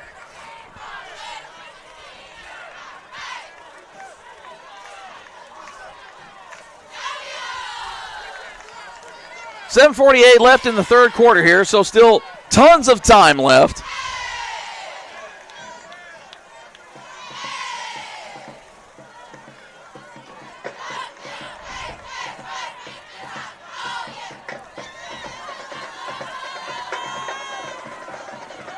And we'll see what Sylvan Hills can cook up here on the return. West Memphis boots away. It is. Oh, my, he's got a little room. Uh-oh. There for a moment, it did look like Brian Buchanan was a little upset that Malachi Sherwin took his return. But, hey, it worked out for you. So, got to the other side of the field. And those are the kind of things you have to look at as a coach of, why were you upset? Were you upset at the miscommunication, or were you upset because you wanted some stats? That's the one thing you got to look out for because, as the way the season's gone, guys do tend to, I'm going to go out and get mines. Not saying that that's what happened there, but that's just something you want to try to reel in before it happens.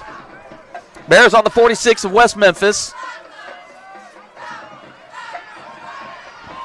Had time, throws it away. Oh, almost had a decent catch. Just a little bit too far out of bounds for Jackson Walker.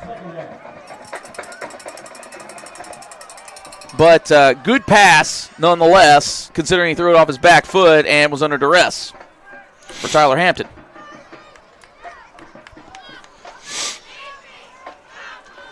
Who says 0-win team games can't be exciting? Hey, man, that's all I'm saying. A lot to play for here tonight. Absolutely. Bunched up, Joseph Thompson in motion. He's got the ball. Just nowhere to go. And I thought they maybe should have gave him a yard for forward progress, but it does look like they are going to show no gain on the play. And Thompson comes up limping after he got slung on that one. And you got to think that those are going to be things officials are going to start looking at. Coaches might start griping about is, man, it's starting to get a little close to after the whistle and also unnecessary. Yeah, and with what happened earlier, the refs, that's what I'm getting at there. Got a little bit more control. Luckily, hopefully the game can continue to play cleanly. Bears look to the sideline. Hampton gets the snap. He's got a little time. He lets one fly, and Kobe Brent can't come down with it. Players asking for a pass interference. I don't think it was pass interference. Yeah, that ball was thrown behind him. It was going to be a tough catch for him. That was good defense. You're not going to hear me praise refs a whole lot, especially when they're obvious calls. I'll just be completely honest with everybody here. But I'll give them that one. Good no call.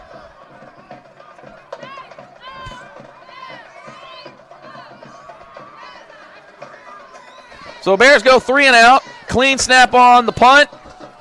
Oh, what a high punt. Great punt. And never got the fair catch signal, so Bears are going for the kill. And they get it.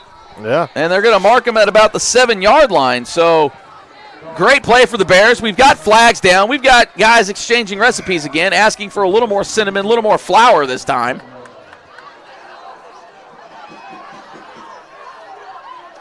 And guys are fired up. Now, whether or not they're a little too fired up, yet to be seen. But there's a lot of emotion starting to pour out in this game. Again, as we go further into this game, something to definitely monitor as, again, we're not, state titles aren't on the line or anything, but the stakes are high. I mean, you like the emotion and you like the intensity that both teams are playing with, but you got to do it cleanly. Exactly. A penalty was a face mask against the Blue Devils, so I'm not sure how they're going to mark that, if it's half the distance from where they're at or if that one just got flat declined. Yeah, so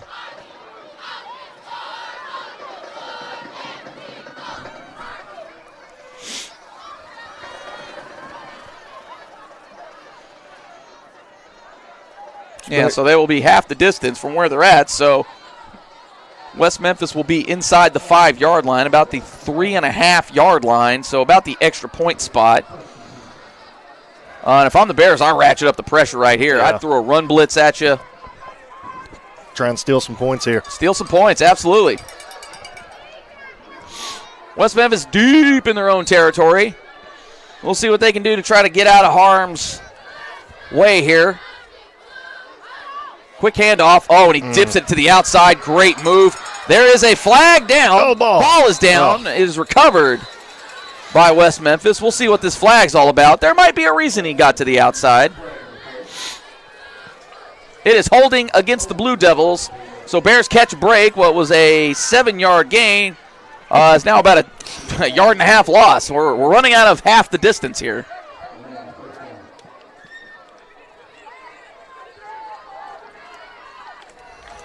Yeah, if there wasn't a hold there, though, that was a great run play. We got to. Yeah, that was a good bounce outside. You saw the hole open up there, but it apparently opened up for a reason. So West Memphis back to about the 2. And you got to be expecting run if you're the Bears, as they've got everybody up there. Fullback goes, falls forward a little bit. I think they're going to mark him at in between the 5 and 6, so, we'll call it the 5.5. So a little breathing room now for the Blue Devils. 3-yard gain, 2nd and 8. Now, again, if you're the Bears, you've been able to dial up that pressure. And I would probably keep it up, but West Memphis relying on their power game right now, it looks like, and that is a false start. Yeah, I'd probably say half the offensive line moved on that one. So any positive yardage that the Blue Devils gain, they've given it right back, as I do believe that one is now half the distance. So you can only have so many halves. It's just geometrically the way it works.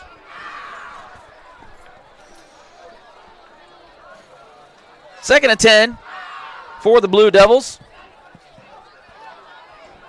Ball is out. Oh, I'm not sure. I can't tell who got it. Bears. Ah, they gave it to the Bears. Let's go. Oh, hot diggity. There you go. Hey, here they go. Another chance. Yep. Deep in the heart of West Memphis territory. Just what the doctor ordered. Ref ducking out of the way. Looked like he lost the ball in the light there. Just saying, man. I saw it. The hands went up, and he ducked out of the way, man. I'm just like, hold on, player. I saw it, too. I thought he was even trying to catch it and then ducked out of it. It's like it doesn't look like a lot of these guys have that good ref underhand throw perfected yet. Yeah. So, that's a bona fide thing. Bears with a bunch formation. Tyler Hampton calls his own number. He's looking patient. He dives forward a little bit. Looked like he was going to maybe have no gain, lose a yard even. But it looks like he comes away with 2. 2nd and goal from the 4. Yeah, I like that play call there. Looks like he may have ran right into his receiver blocking, but I like it. I like it.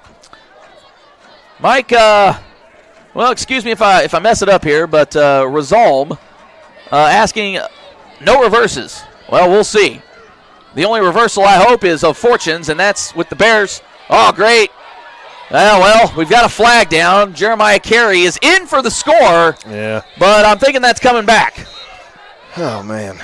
Golly, what an effort by Carey. And it is holding on the Bears. So the touchdown is negated. And back him up 10. Oh, what an individual effort, though. Yeah, that was awesome. Man. It was hard to get excited about that one, gang, just because we knew it was coming well before it happened. So, you know.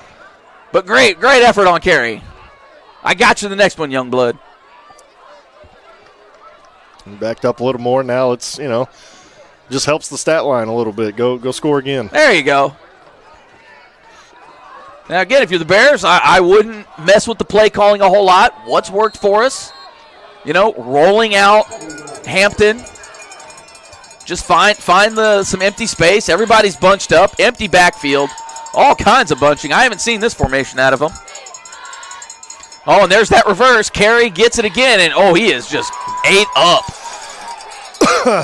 Ate up on that one. Unfortunately, out there, the wide blocker had 2 guys, missed them both. Yeah. Well, sorry about you, Mike. We got a reverse slipped in there for you, so we're trying our best here. 3rd and goal from the 18, 19-yard line. Well, me personally, and I'm not questioning any coaches, but right here where you're at, I'd roll Hampton out, have Brent or Parham or one of those guys on those deep out routes that we've seen them do all year. Oh, yeah. Maybe get Harrison on a drag. Of course, I don't see him in there, and the Bears will take a timeout to talk about it. Huge sequence right here for both of these teams, and they can all feel it. Emotions are charged up. This game's getting real. The intensity of it has flown through the roof here this last quarter. I'm telling you, boy, it is until you can feel it. It is palpable, as they say. The crowd isn't huge. It's a solid turnout. And again, just being honest here, it's a couple of 0-win teams. Yeah. But actually a great turnout from the Sylvan Hills folks that traveled. So big ups to them across the way. I see you over there.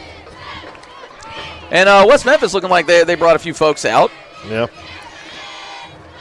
I'm going to give a shout-out to the West Memphis band, too. Their halftime performance was pretty cool. Yeah, I dig it. Had a Western vibe to it. Yeah. Dropped me a little Rihanna in there. Bad Girl Riri, always a good option. 100% of the time. Pat here, producer Pat, big fan of Bad Girl Riri. Just for the record. Big Rihanna guy, Pat is. All right, here we go. 3rd and long. For the Bears, we'll see what they got cooking. Well, they were rolling him, but Hampton with a nice little scurry. Looks to be about a 6-yard gain, give or take. Yeah. So not sure what. They're going to try the field goal again, and I can't say I disagree here. Just get points. Yeah. And then it puts the pressure on West Memphis to do something. I'd much rather play with a lead than to maybe leave points on the table. Yeah. So this one's coming from the 25. It'll be a 35-yard attempt. Last field goal attempt was blocked. Kick is down. Kick is up. It is through. Tristan Trejo, welcome to the show.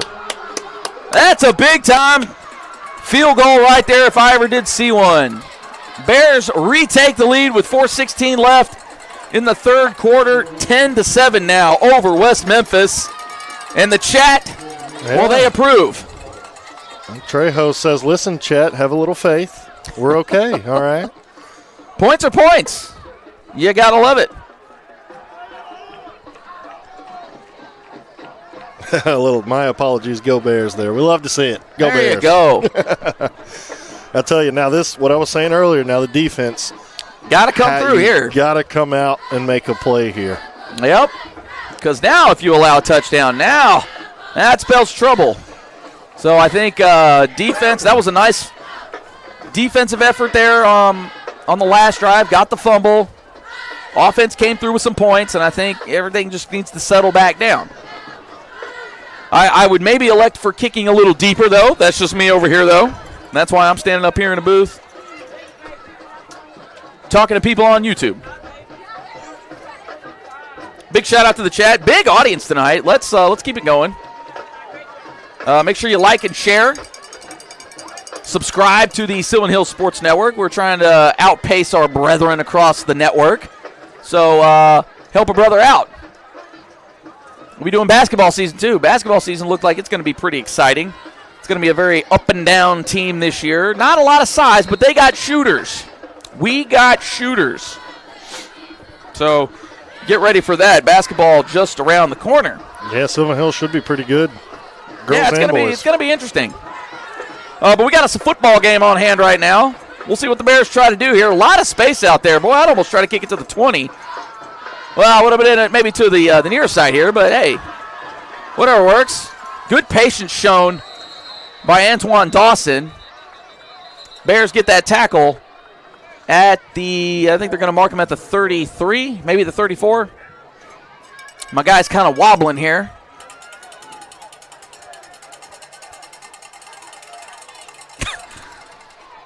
I'm just going to be honest with everybody here. Boy, the refs are having a tough night catching the ball, too. All right, I'm just going to be completely honest. Man, that ball's hit the turf a lot from the stripes. All right, it looks like it's the 32-yard line, but My guys got to get it together here. I know it's kind of the first cold game, but fellas. Hands aren't warmed up yet. Man. Throws have been at the feet. They've been high. Golly, they got to reel it in here. Yeah, they're going to have to go back into practice this week. I know. The side judge. Side judges need to, come on, hit the man in the chest. Oh, that's funny. Kenny wanted to see some wrestling on the Sylvan Hills Sports Network. Great idea, personally. We'll see what we can do. Oh, great play out here in the flat. Jablinowski. Oh, man, what a hit. That hit laid down by Gabe Martin. Big gain for the Blue Devils, though. 9 yards. Second down. Yeah, it was the same play they hit earlier and got quite a few yards off of. Yeah, Kevius Woods on the reception. Just kind of snuck out there. With that, you got to be disciplined and not bite on that so much where you leave a guy wide open downfield. So now this game is cooking. Handoff up the middle, bounces it outside, barely going to get enough for a first down. So reset the chains for the Blue Devils. That was Kenny Brown bouncing it out. Good patience shown by Kenny Brown. Didn't really have much there. Kind of just waited for somebody to make a move on the defensive end. Kicked it outside. Just enough for the first. West Memphis is rolling now.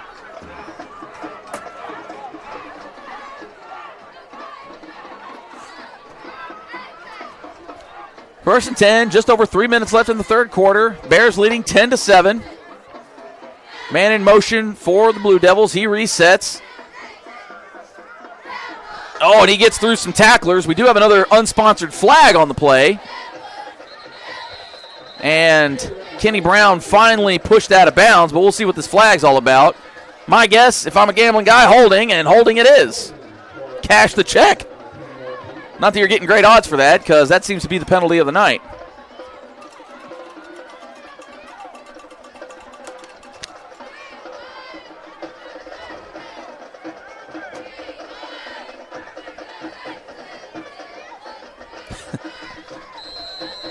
I know, it's me, Tonio. I know, the flags have, they've been pretty singular tonight in terms of what they are. So back it up big time for West Memphis. 1st and 20 now for them. Jenkins drops back. He's flushed out of the pocket. Oh, and he is flushed. There you go. In general. Put him right down that skibbity toilet. That's Xavier Woodard. Hello there. Or not Xavier, Zayden, excuse me. Yeah, Woodard there got a little wild there. Was getting blocked and still made the sack. Who's coming with me is what he's asking.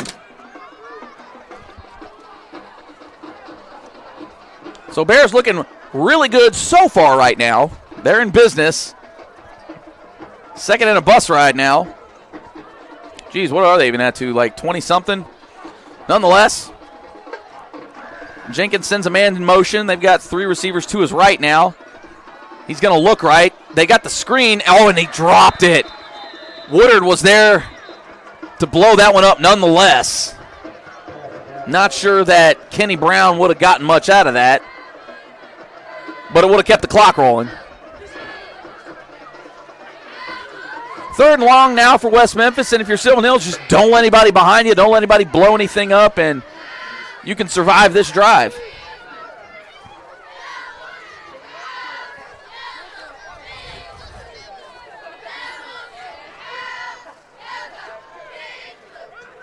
Oh, come on. The bus ride is, it's a short bus ride. Oh, he heaves that one up. He's got a man. Oh, great defense. Gabe Martin in on that one. Believe that was also Carson Fuller breaking up the play. Big time play for the Bears defense there. West Memphis will now be forced to punt. It was a good stand there. Seeing a number 7 run down the sideline gave me flashbacks to last weekend. Oh, mercy. Yeah, I'm telling you, man. It's something about guys in 7 on the opposite team that just seem to be the kryptonite for the Bears. I'm glad we make a stand there. Could get good field position for the offense, up 3 points. Well, just the fact that they're getting the ball back. Oh, Jablinowski making his presence felt. Ryan Parham cutting it back across the field, avoids a tackler, and got a flag. Wow, color me surprised. We got a flag.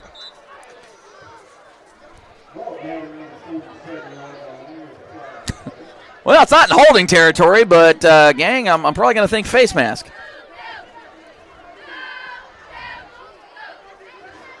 We'll see what the call here is.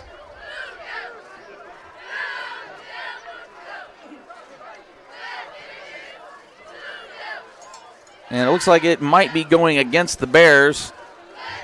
Block in the back on the opposite side of the field, so that's kind of frustrating if you're a Bears fan.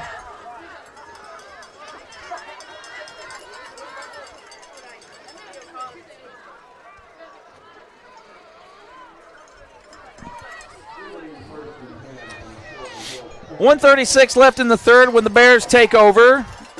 They will start their drive at the 39-yard line. Not really sure where the chain gang's going. They're trying to... I got it backwards. There we go. Now we got the chain set.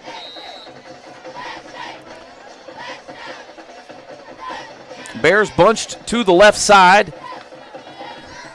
Hampton just tucking and going. I like it. 4 yards and a cloud of dust. Why not?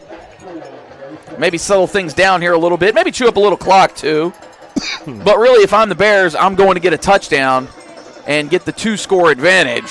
And that would really put the pressure on the Blue Devils at that point.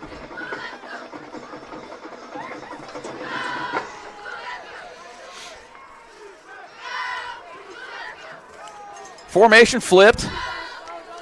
Bunch to the right now. One out to the left. Jeremiah Carey. And Hampton, well, hey, stop me, gang. Flag on the play. And I'm going to venture that's of the holding variety. Almost seems like the play doesn't even develop before we have a holding call. Yeah, it almost feels like that, doesn't it? We're anticipating the holding. Oh, yeah, of course they're going to accept the holding. Come on. Yep, holding against the Bears is the call. Yeah, they may have found something here, trying to run with Hampton, maybe trying to bring the defense down and go for a little fake QB draw, throw over the middle, something, trying to figure out something to attack this defense here late in the third quarter. I like it. We just got to block it cleanly.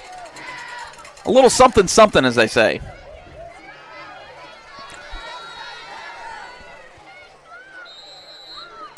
Now, again, I haven't seen Andrew Clay, our starting quarterback for West Memphis, on the sidelines here. Yeah. So we do hope he is all right. Oh, they faked me all the way out. Jeremiah Carey getting to the outside. That's a first down. Go ahead, young blood. Yeah, Go ahead. No flags. Hot day. Yeah, that's the big key there. No flags. That's really the key to that play right there. Is there was no flags. And the reverse there hits. Hey, finally hit. How about it? And we get a first down. There were no towels on the terra firma. Or as Kenny here says, polyester on the Ponderosa. We got a million of them. Shout out Timber.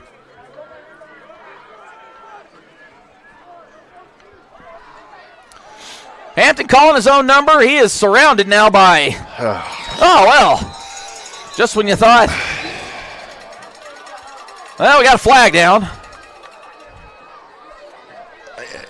Besides that reverse, we haven't been able to run to the outside without a flag being thrown on this drive yet, man. Maybe stop calling that play for a minute. As my guy over here is getting a bit of a workout. So backing on up 10. It'll be 1st and 20 for the Bears. 32 seconds left here in the quarter. Yeah, there is a play on the flag. That's kind of the vibe we've got going right now. That is the vibe. All right, we'll see what the Bears have cooking here. 2 to each side. And just a good old-fashioned handoff there. Unfortunately for the Bears, that went nowhere fast. Jeremiah Carey met at the line of scrimmage, but they're going to say he lost 2 apparently. And that will likely take us into the fourth quarter. As the Bears don't look like they're in any hurry. In fact, they are all looking to the sideline, starting to meander towards the sideline. And it looks like that's how we are going to take this one into the fourth quarter. So we've got drama for your mama here in West Memphis. Bears leading the Blue Devils, score 10-7. Bears do have the ball as we get you set for the fourth quarter of action. Stick around with us here on the Sylvan Hills Sports Network. We've got a wild finish coming up for you. I would say school choice is a great option. You can do your research like we did.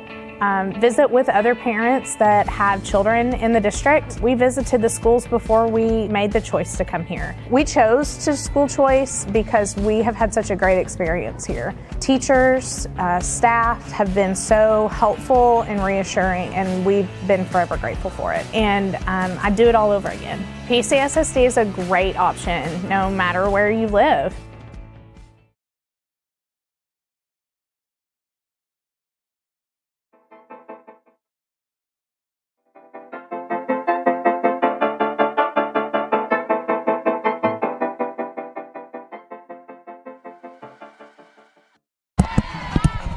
Jay Bird, Chris Goodman with you here on the Sylvan Hills Sports Network. Get your 4s up, as they say, as we are into the fourth quarter. Bears leading the West Memphis Blue Devils 10-7. So far, far, far from over in this affair.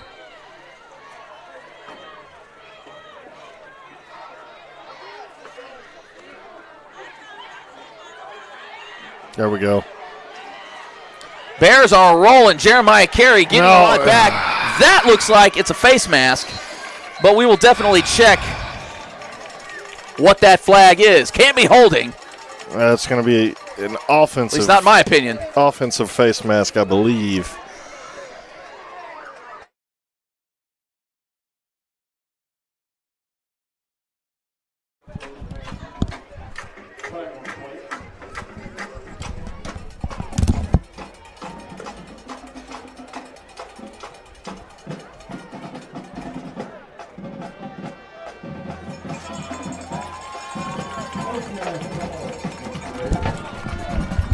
So the penalty is holding.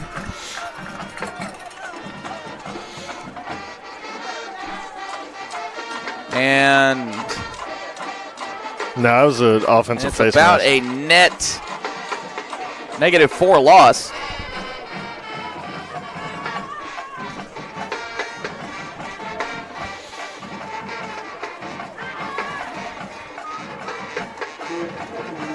So second and, carry the 1. It's a long way. Just take my word for it. Looks about 21, give or take. They threw up 22 on the scoreboard. Man in motion for the Bears. Hampton rolling out that way. Oh, they're coming back with the screen. Well, not that there was a whole lot of screening going on. And Bears asking for a flag as Carey did take a shot on the sideline when he had stepped out already. Now, it wasn't much of a shot, but it was a shot nonetheless. West Memphis begging for something at this point. Not sure what they're asking for from the official. And there's kind of this odd, we're going to let them play, but we're going to throw a lot of flags thing going on right now. Yeah. Hey.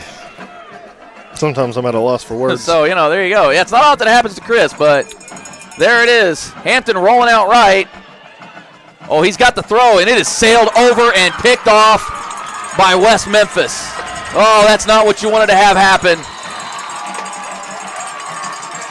As Martarius Hayes comes up with the INT, and they are deep in Bear territory, taking over at about the 35.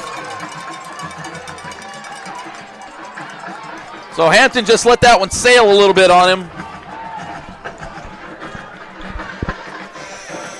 Yeah, I mean, that's right now, it's kind of a tale of two halves. The score didn't show up, but Sylvan Hills kind of ran the first half, and now West Memphis really doing a good job of keeping momentum on their side.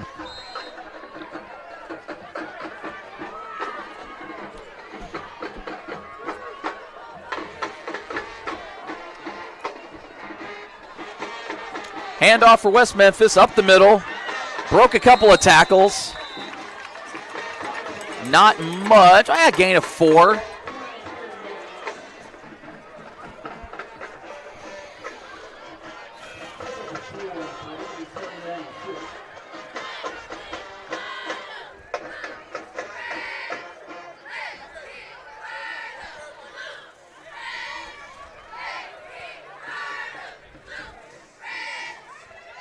Second and 6 now for West Memphis. 2 guys out to the left, 1 to the right. 1 guy in right goes in motion deep into the backfield. Handoff up the middle, though.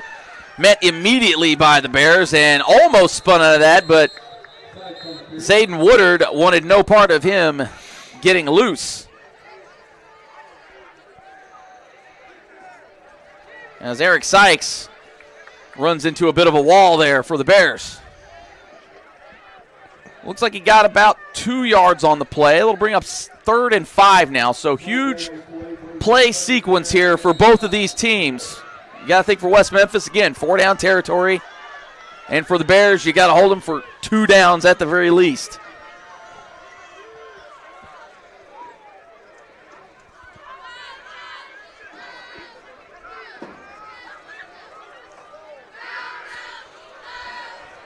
West Memphis taking their time, and they're going to have to burn a timeout as the play clock was inside 5 seconds.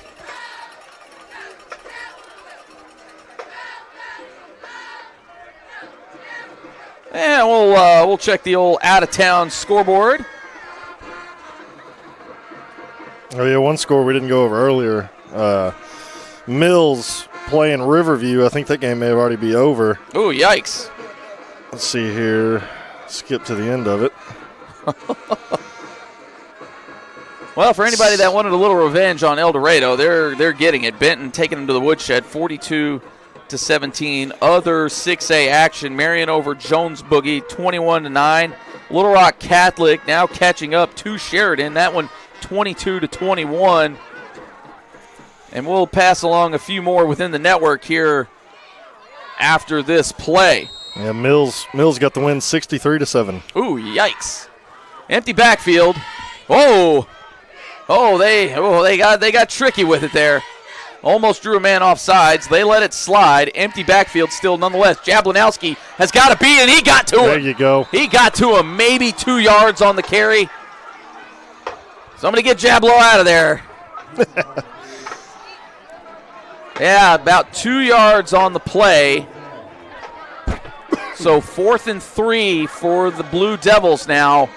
Huge play right here. Yeah, it's early. This could swing it. Early in the 4th quarter, but this is a big 4th down play. You need your defense, who's played great all night, to come through, make one more stop for you.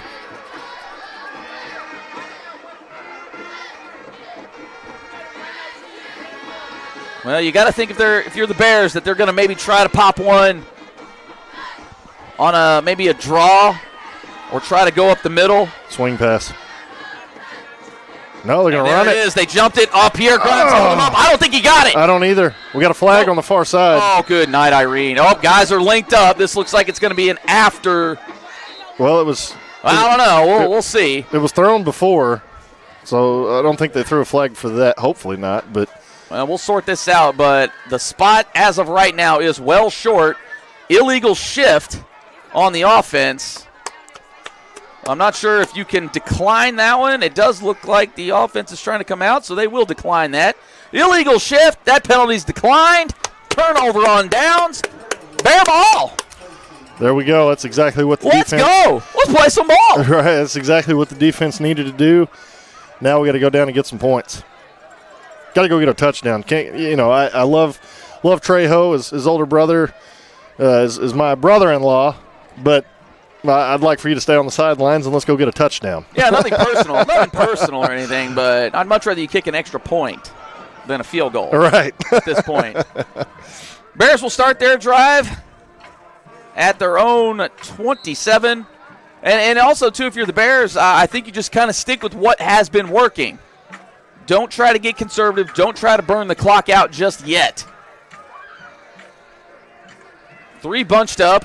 Hampton calling his own number. Yeah, just can't seem to really squeeze through much. Gets maybe a yard on the play.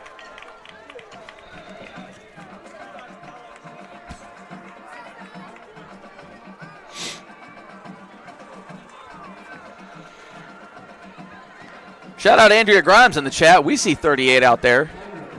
We see Pierre doing his thing. Pierre has had a wonderful game today. Great night by him.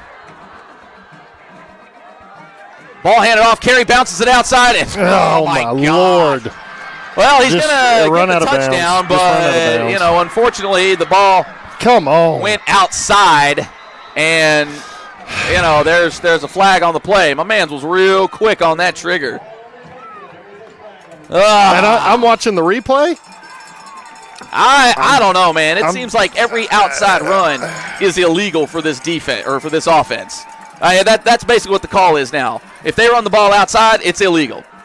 I mean, there's got to be no way that's been holding every single time. I mean, it's like I said, I've been kind to the officials, but you got to be kidding me here. Every single one that bounces to the outside has been called back. Got to be kidding me on that. Show me what the holding is. I mean, if I'm wrong, I'll admit it, but I just don't see it. There was nothing there. Well, now now we get to build on the stats a little more. Let's instead of what would it have been? About a 73-yard touchdown. Yeah, about 73-yarder. Let's make it even better. Oy vey.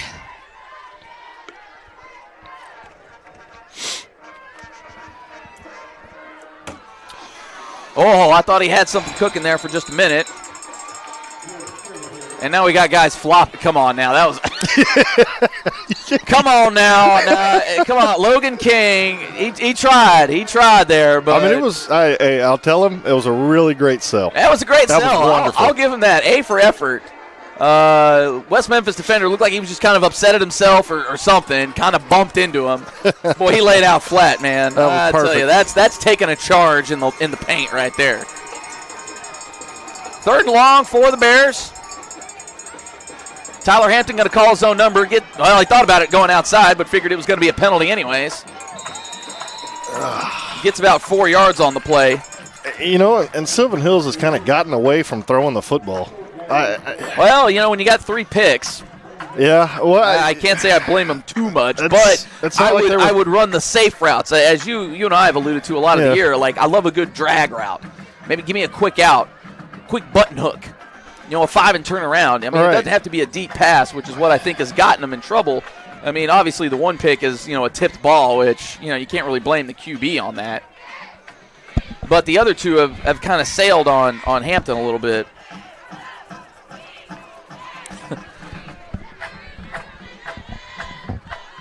Logan King getting the business in the chat, flopping like Bron and Vlade Divac. So, you know, little NBA history lesson there for you.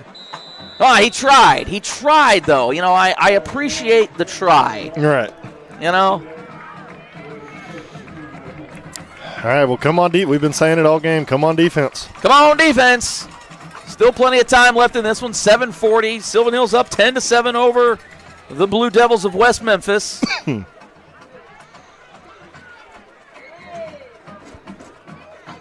This one probably going to start getting a little tense for both of these teams. Heck, I'm tense.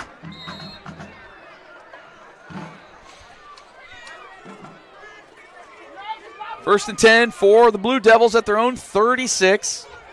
3 receivers out to the left. Fake handoff. Oh, he looked like he had something. He's in trouble. Oh. Someone's almost caught him from behind. But he was brought down by Carson Fuller after a 3-yard gain. Yeah, earlier in the game, Summons was giving that tackle a lot of the business. A lot of the business, and now that left tackle's kind of come back and been holding his own. it's a good competitive battle over there on that far side of the offensive and defensive line. Well, you also notice, too, that they're running away from Summons a lot more now, too. I would, too. Can't say I blame them. 2nd and 7 for the Blue Devils. Handoff, bounces it outside. He's going to get swallowed up quick. And, hey, stop me if you guys have heard this. All right, hold on here. Flag on the play. The ball went outside. And they are quick on the holding call. Well, this time it benefits the Bears. Yeah, but I don't. I don't. I mean, again, I know it benefited the Bears there, but it seems too quick to call. It's almost like they're anticipating a holding call. Well, and as a former offensive lineman, you got to have a little bit of leeway on these outside runs, especially in high school. I mean, it's one of those things. Like, is it really holding? Like, if you get your arms extended a little bit. Yeah, I mean, I know there is a little bit of leeway in there, but, I mean, if guys are about to make a tackle and you've got your arms extended, okay, yeah, that's holding. But if a guy's nowhere near the play, I mean, holding is holding, but, I mean, how egregious is it? Yeah. Is kind of what I'm trying to get at here. Nonetheless, backs up West Memphis, so that's always a good thing. Oh, Jenkins is under duress, and he is about to get smashed. Oh, Lord. Boy, he paid for that one. Jablanowski letting his presence be felt. He got a hold of him there. It's like sometimes the play is just there, and then out of nowhere, Jablo just comes out and just smacks whoever has the football. Man, I'm telling you, you got to get rid of that thing sooner there, guy. 3rd and 20. Well, not quite 20. We'll call it 3rd and 18 for the Blue Devils now. Big-time play here for both of these teams. You got to wonder if they don't get it, does West Memphis try to go for it at this point? I think it's maybe a little too soon for that, especially being that deep. But it also depends on how much they get. Man, running down the middle, I see it, number 9. Golly. Yeah, you nailed it.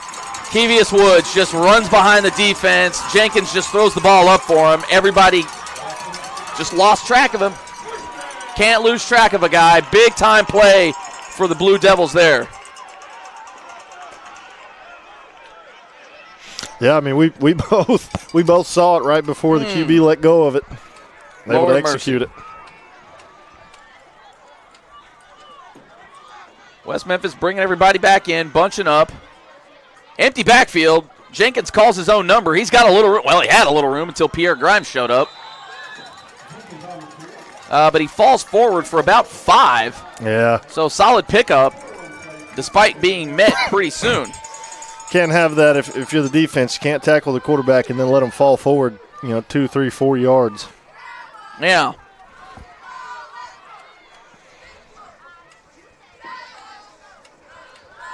Second and 5, just under 6 minutes left in this one. We got all kind of bunched up here. And Jenkins calls his own number, and the unsponsored holding flag is coming out. And now I didn't really see that one there either, but here we are.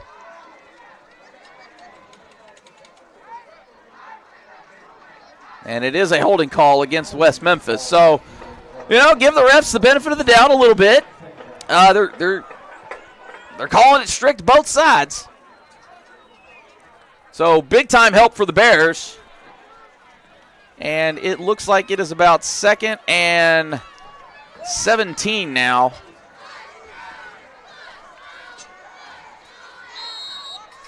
So Bears helped out there. No receivers. There's trips bunched to the right. Jenkins drops back. Oh, and he sailed that one. Whistles are whistling. Not sure why. There's nothing going on. Well, there was 2 guys over on the far side that were just kind of tangled up. It was nothing bad. They were just kind of awkwardly tangled up, both trying to get up at the same time. And it happens. All right. 3rd and long now for the defense. Big-time play here.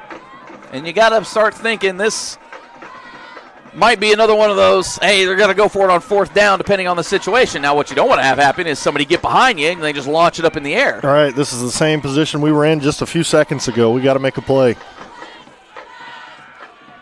Malachi Simmons held there, but they didn't call that one. And he falls forward Egan Hall on the tackle. Jenkins falls forward, picks up about a solid 10, maybe 11 yards on the run. It is now 4th and 6, so big play here. You got to think they're going for it. Well, yeah, they're not even trying to think about it. They're just relaying a play in. Yeah, I mean, this is a huge 4th down because West Memphis here hasn't shown, other than that long completion, that they want to throw the football. They're running it here, running time off the clock, and if they score with, not a lot of time left, that puts a lot of pressure on Sylvan Hills. Bears showing pressure. Here they come. Throws the ball up. Oh, my gosh, he is wide open. Oh, Lord of mercy. Antoine Dawson was wide open across the middle. And the Blue Devils get a big-time conversion. And as you alluded to, Chris, that's under 5 minutes left. And they're certainly chewing up some clock. So if ever there was a time for a turnover, now is it.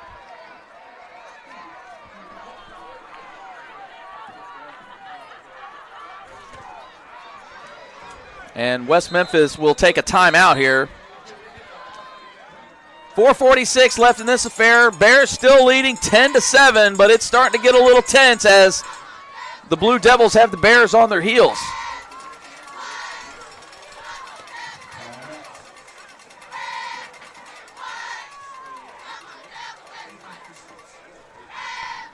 So we've credited this Bears defense as they held West Memphis 0 for 7 on 4th downs and 0 for 7 on 3rd downs in the first half, and they've converted a few in this second half, which is unfortunate.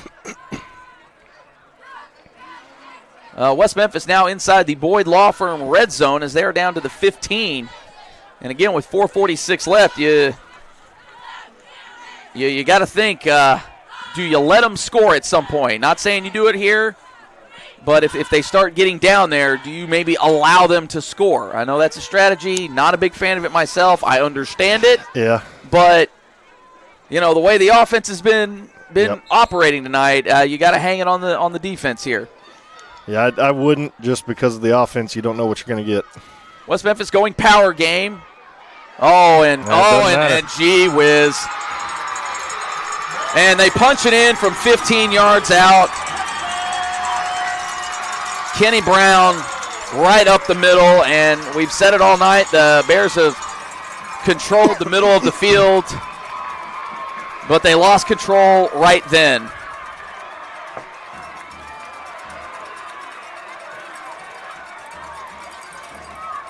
So West Memphis takes the lead, 4:38 left in this game. Extra point is pending. An extra point is huge because it difference changes the whole aspect of the game if they miss or if they hit.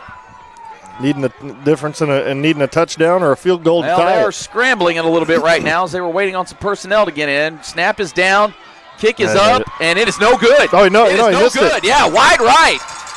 That's huge. So that changes the whole complexion. That's huge. That is huge. Bears don't necessarily need the touchdown. I prefer the touchdown myself. Yes. But they now have a different approach should they get down inside the 20. Well, and it's big for a lot of reasons. One, all you need is a field goal to tie it. But then if you score a touchdown and get the extra point, then West Memphis has to score a touchdown. If you don't get the extra point on the touchdown, they can kick a field goal to tie it. So there's a lot of variables right here, but the biggest thing is come out, no holding penalties, and drive the ball down the field. It's time for Hampton to be over there with his unit saying, all right, guys, we got 4 minutes and 38 seconds to determine what kind of season we're having. That's plain and simple. Yeah. So tensions are high, I imagine. The chat isn't doing well right now. Let's rally it, chat. Let's rally. Positive vibes, man. Positive vibes.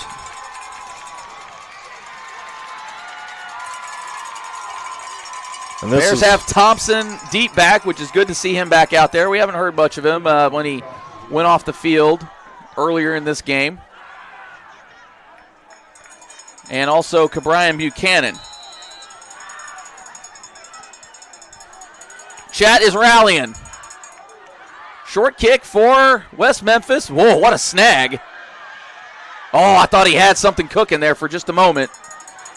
But Jackson Walker, they're going to spot him at the 38-yard line.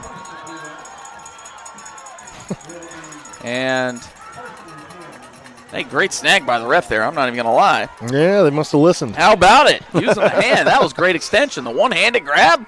All right. One guy's warmed up.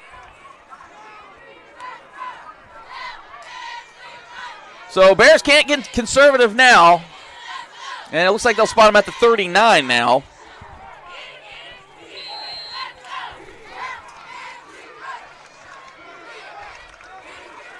.431 left in this game. Bears down 13-10. Somebody's going to get their first win of the year. Wide receivers are swapping positions. 3 to the right, 1 to the left. One man in the backfield. Hampton takes the snap. He's got a little time. He lets one fly. There we go. Great throw. Big time catch. Lacoby Brent breaks one tackle. He's breaking a few. Just hold on to the ball. Oh, and just like that, they flip the field. There we go. And Lacoby Brent gets down at the 21. Great job on Lacoby Brent there. What a throw. What a catch. And Lacoby Brent, he's dropped a couple tonight. Yep. Comes through in the biggest of ways, in the biggest of moments. Now let's punch it in here. Bears are rolling. 4 minutes left. 2 wide receivers to each side. Jeremiah Carey in the backfield. Hampton's going to call his own number right up the middle. No holding calls. Gain of 2.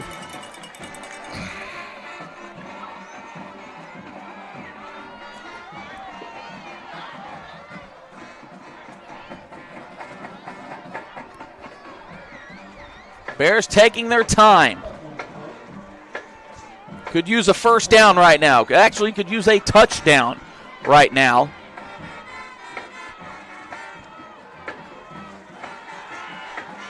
He's got time. He's got Carey. What a throw. He cuts it back to the inside. He's inside the 10.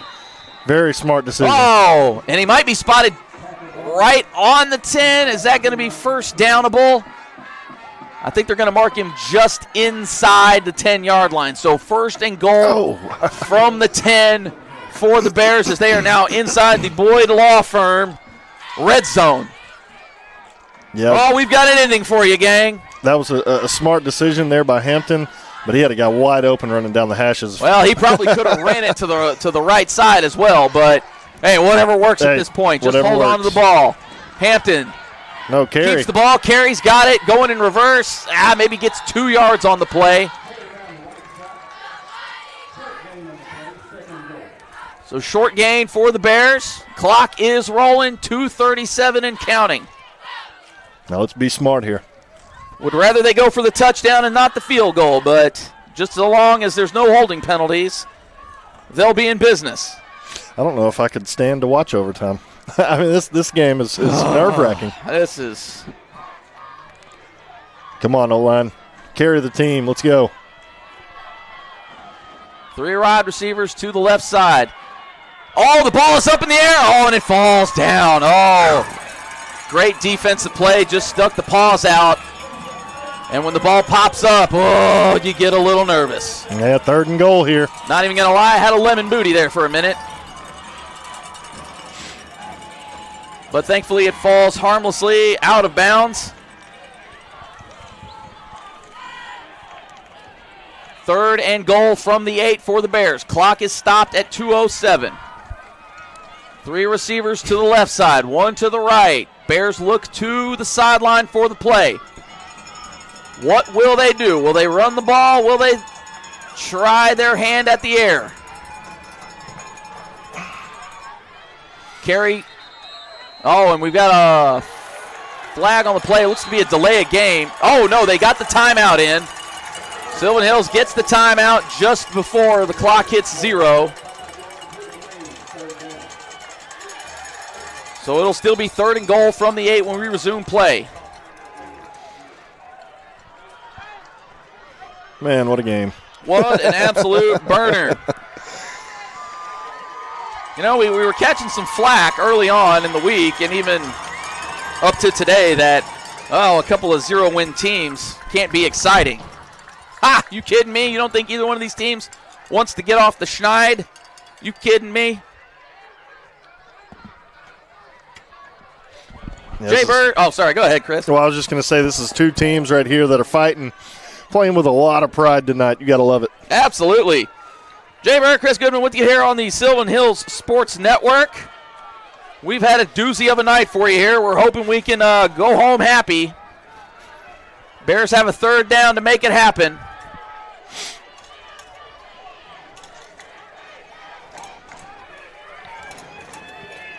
.207 left in the game. Bears are going 3 receivers to the left side, 1 to the right. Jeremiah Carey to the right of Tyler Hampton. Barking out final orders. Here they come. And Hampton is... He escapes. He's got it open. Right there. Yes! Oh, no, there's a flag. Oh! Oh, you can't be serious on that. You can't, man. Be serious. We'll see what the call is, but initial indications are it is, shocker, holding against the Bears. Yeah. Oh, my Why not? goodness. Ain't no way. Ain't no way at this point. My goodness. Oh, what an absolute effort by Tyler Hampton to escape the pressure. Had a man wide open in the end zone, all for naught because holding. All right, so Bears at the 18-yard line. They will have to score. Now, they do get a 4th down, but, it's not ideal. Yeah, you at least do get 2 tries here at the touchdown.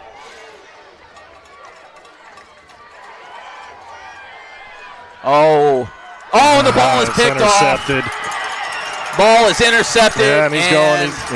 They're going for it. Pushed out of bounds at the 45-yard line. That is Hampton's 4th interception of the night. And that could very well seal it for the home team. Absolutely gut-wrenching.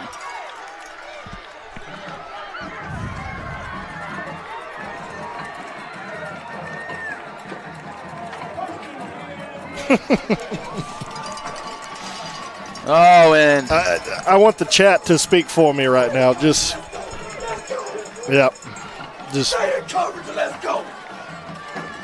Let's go.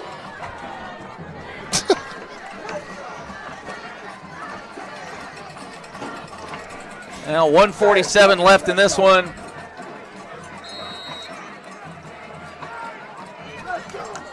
And just when you thought the Bears had it won.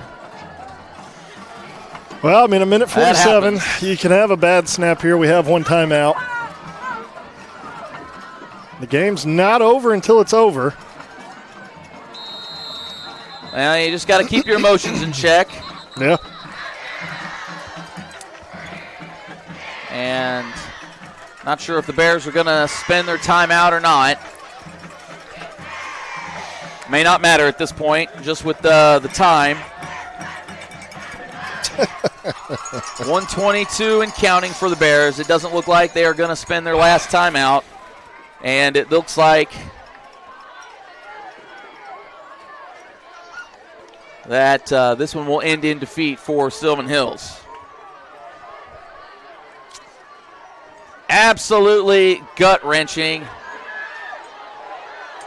And he should have pushed him out of bounds there. Yeah. But clock is rolling, 56 and counting. It'll be 3rd down. If you're the Bears, I'd almost take the timeout now. And they will take their last timeout. It's just a tale of 2 halves. First half, no flags. Second half, all the flags. Crazy.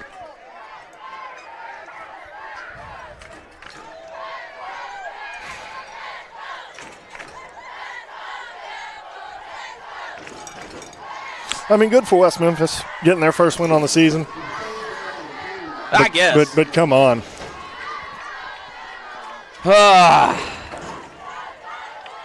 Definitely going to be a frustrating one to go back and watch, especially with the dropped passes. And then we've had 2 touchdowns called back on holdings. Now, how legit those holdings are, you'd have to go back and watch the tape on that. But yeah, 2 of them called back. Insane. Yeah. Every outside run, holding, insane. Yeah. Heck of an effort there by Tyler Hampton on the called back touchdown.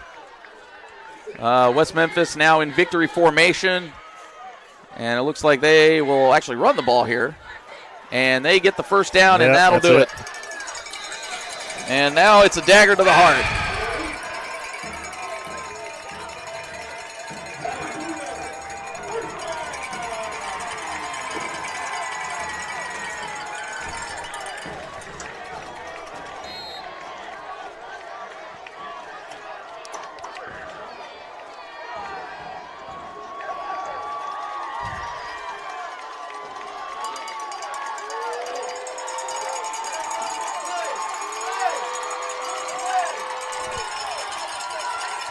And it looks like that will be the final go there.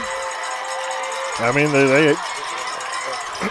All right, well, whatever. Yeah, at this point. It's irrelevant at this point, yeah. Yeah, they're calling to reset the play clock, LOL.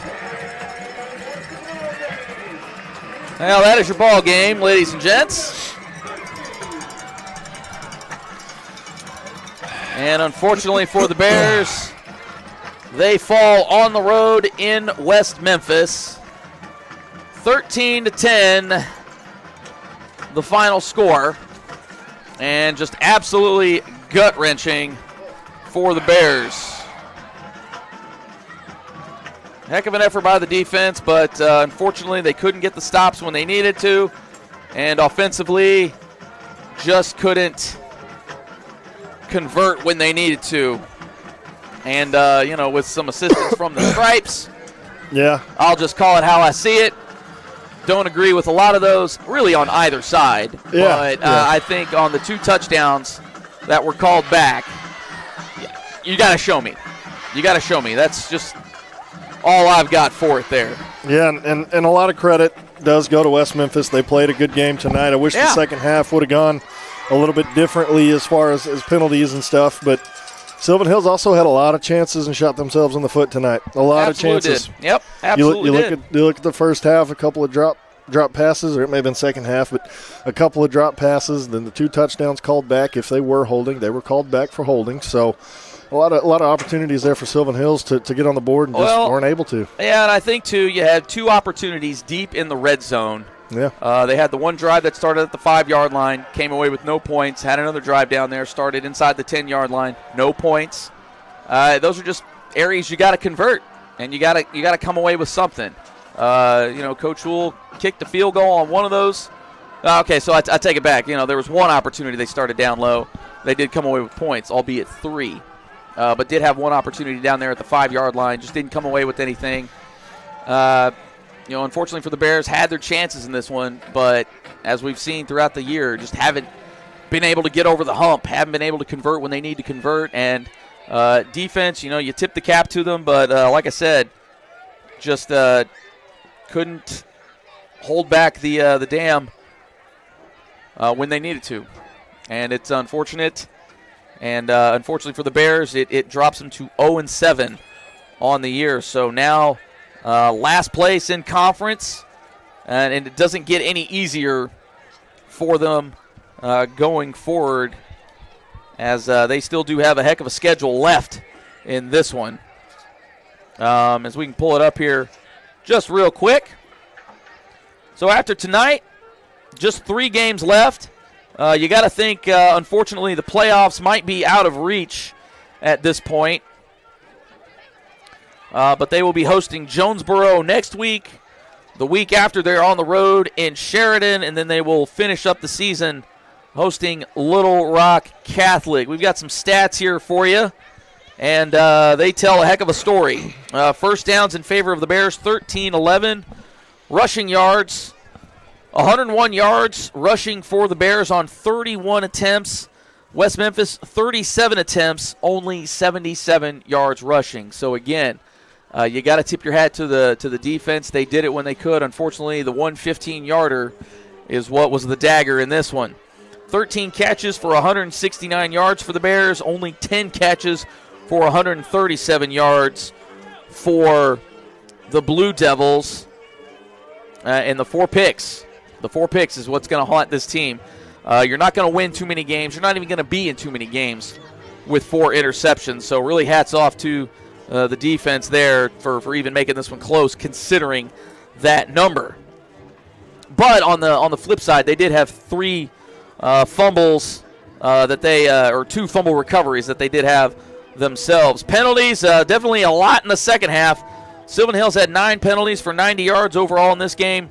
West Memphis, 10 penalties for only 76 yards. Obviously, you had a couple of those, half the distance to the goal lines, way deep in their own territory. That's why it seems a little worse than what it is. Third down conversions, Sylvan Hills, 3 for 18.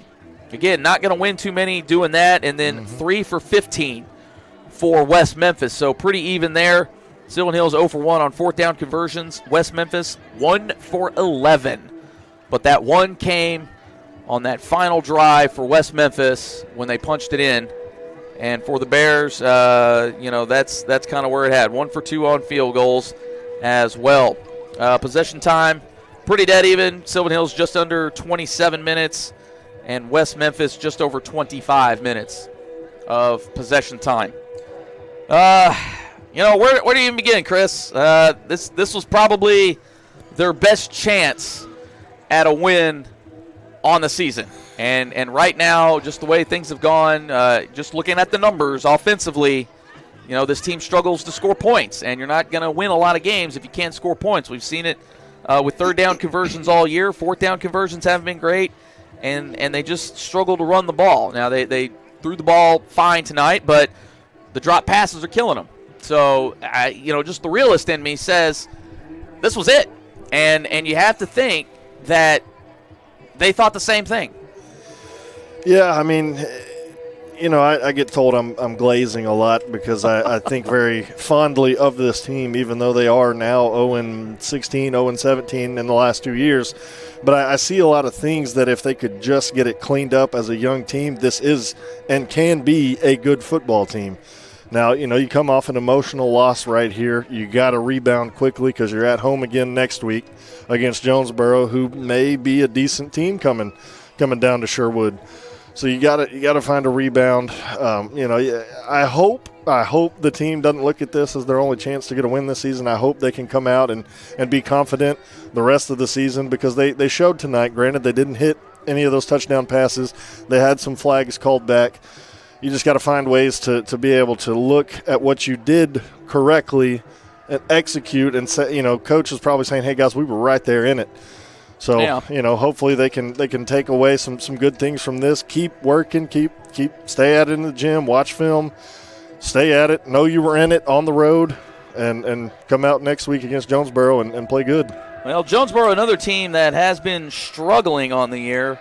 Only one win for them so far in the year, and it actually came against Sheridan, so a little bit of a stunner there. But right now the Golden Hurricane have been struggling themselves, so it could be another interesting one next week. This time Sylvan Hills at home against one of those teams. As right now, last check, Marion is beating Jonesboro 21-9. So it does look like that one win will be the lone win, barring something crazy, mind you, for Jonesboro on the season. And right now, Jonesboro nothing but zeros when it comes to their road record. So if you're looking for a glimmer of hope out there, Hillside, Bear Nation, that is it. So the Golden Hurricane could be another opportunity, but this one definitely not lost on anybody, as these were 2 winless teams and 2 very evenly matched teams. If you look at the stats when it comes to offense, defense, and the whole bit, this was a great chance for them to win, and Sylvan Hills leading most of the second half, but not leading when it matters, and that's when the clocks hit zeros. As once again, they fall to the Blue Devils in West Memphis 13-10. So we'll kind of put a bow on things here. Again, Bears just a gut-wrenching loss as a late interception seals their fate. But unfortunately for the Bears, 4 picks on the night, one of which was maybe a little fluky, but 3 throws that maybe could have, if you take those back, who knows what happens, and a couple of drops. But as Chris said earlier, there are some things that are working. It's just the execution of those things not quite fully manifesting themselves. So with that, we hope to see you guys again next week. Again, Sylvan Hills will be hosting the Golden Hurricanes of Jonesboro. Kickoff set for 7 o'clock. Our pregame show will start at 6:25. If you can't make it out there to Bill Blackwood Field, we certainly do hope that you will join us here. Chad, it's been fun tonight, but unfortunately, once again, Bears fall 13-10 here in West Memphis. For the cast and crew here, for Chris Goodman, our color analyst, I'm Jay Burr, signing off. Good night from West Memphis.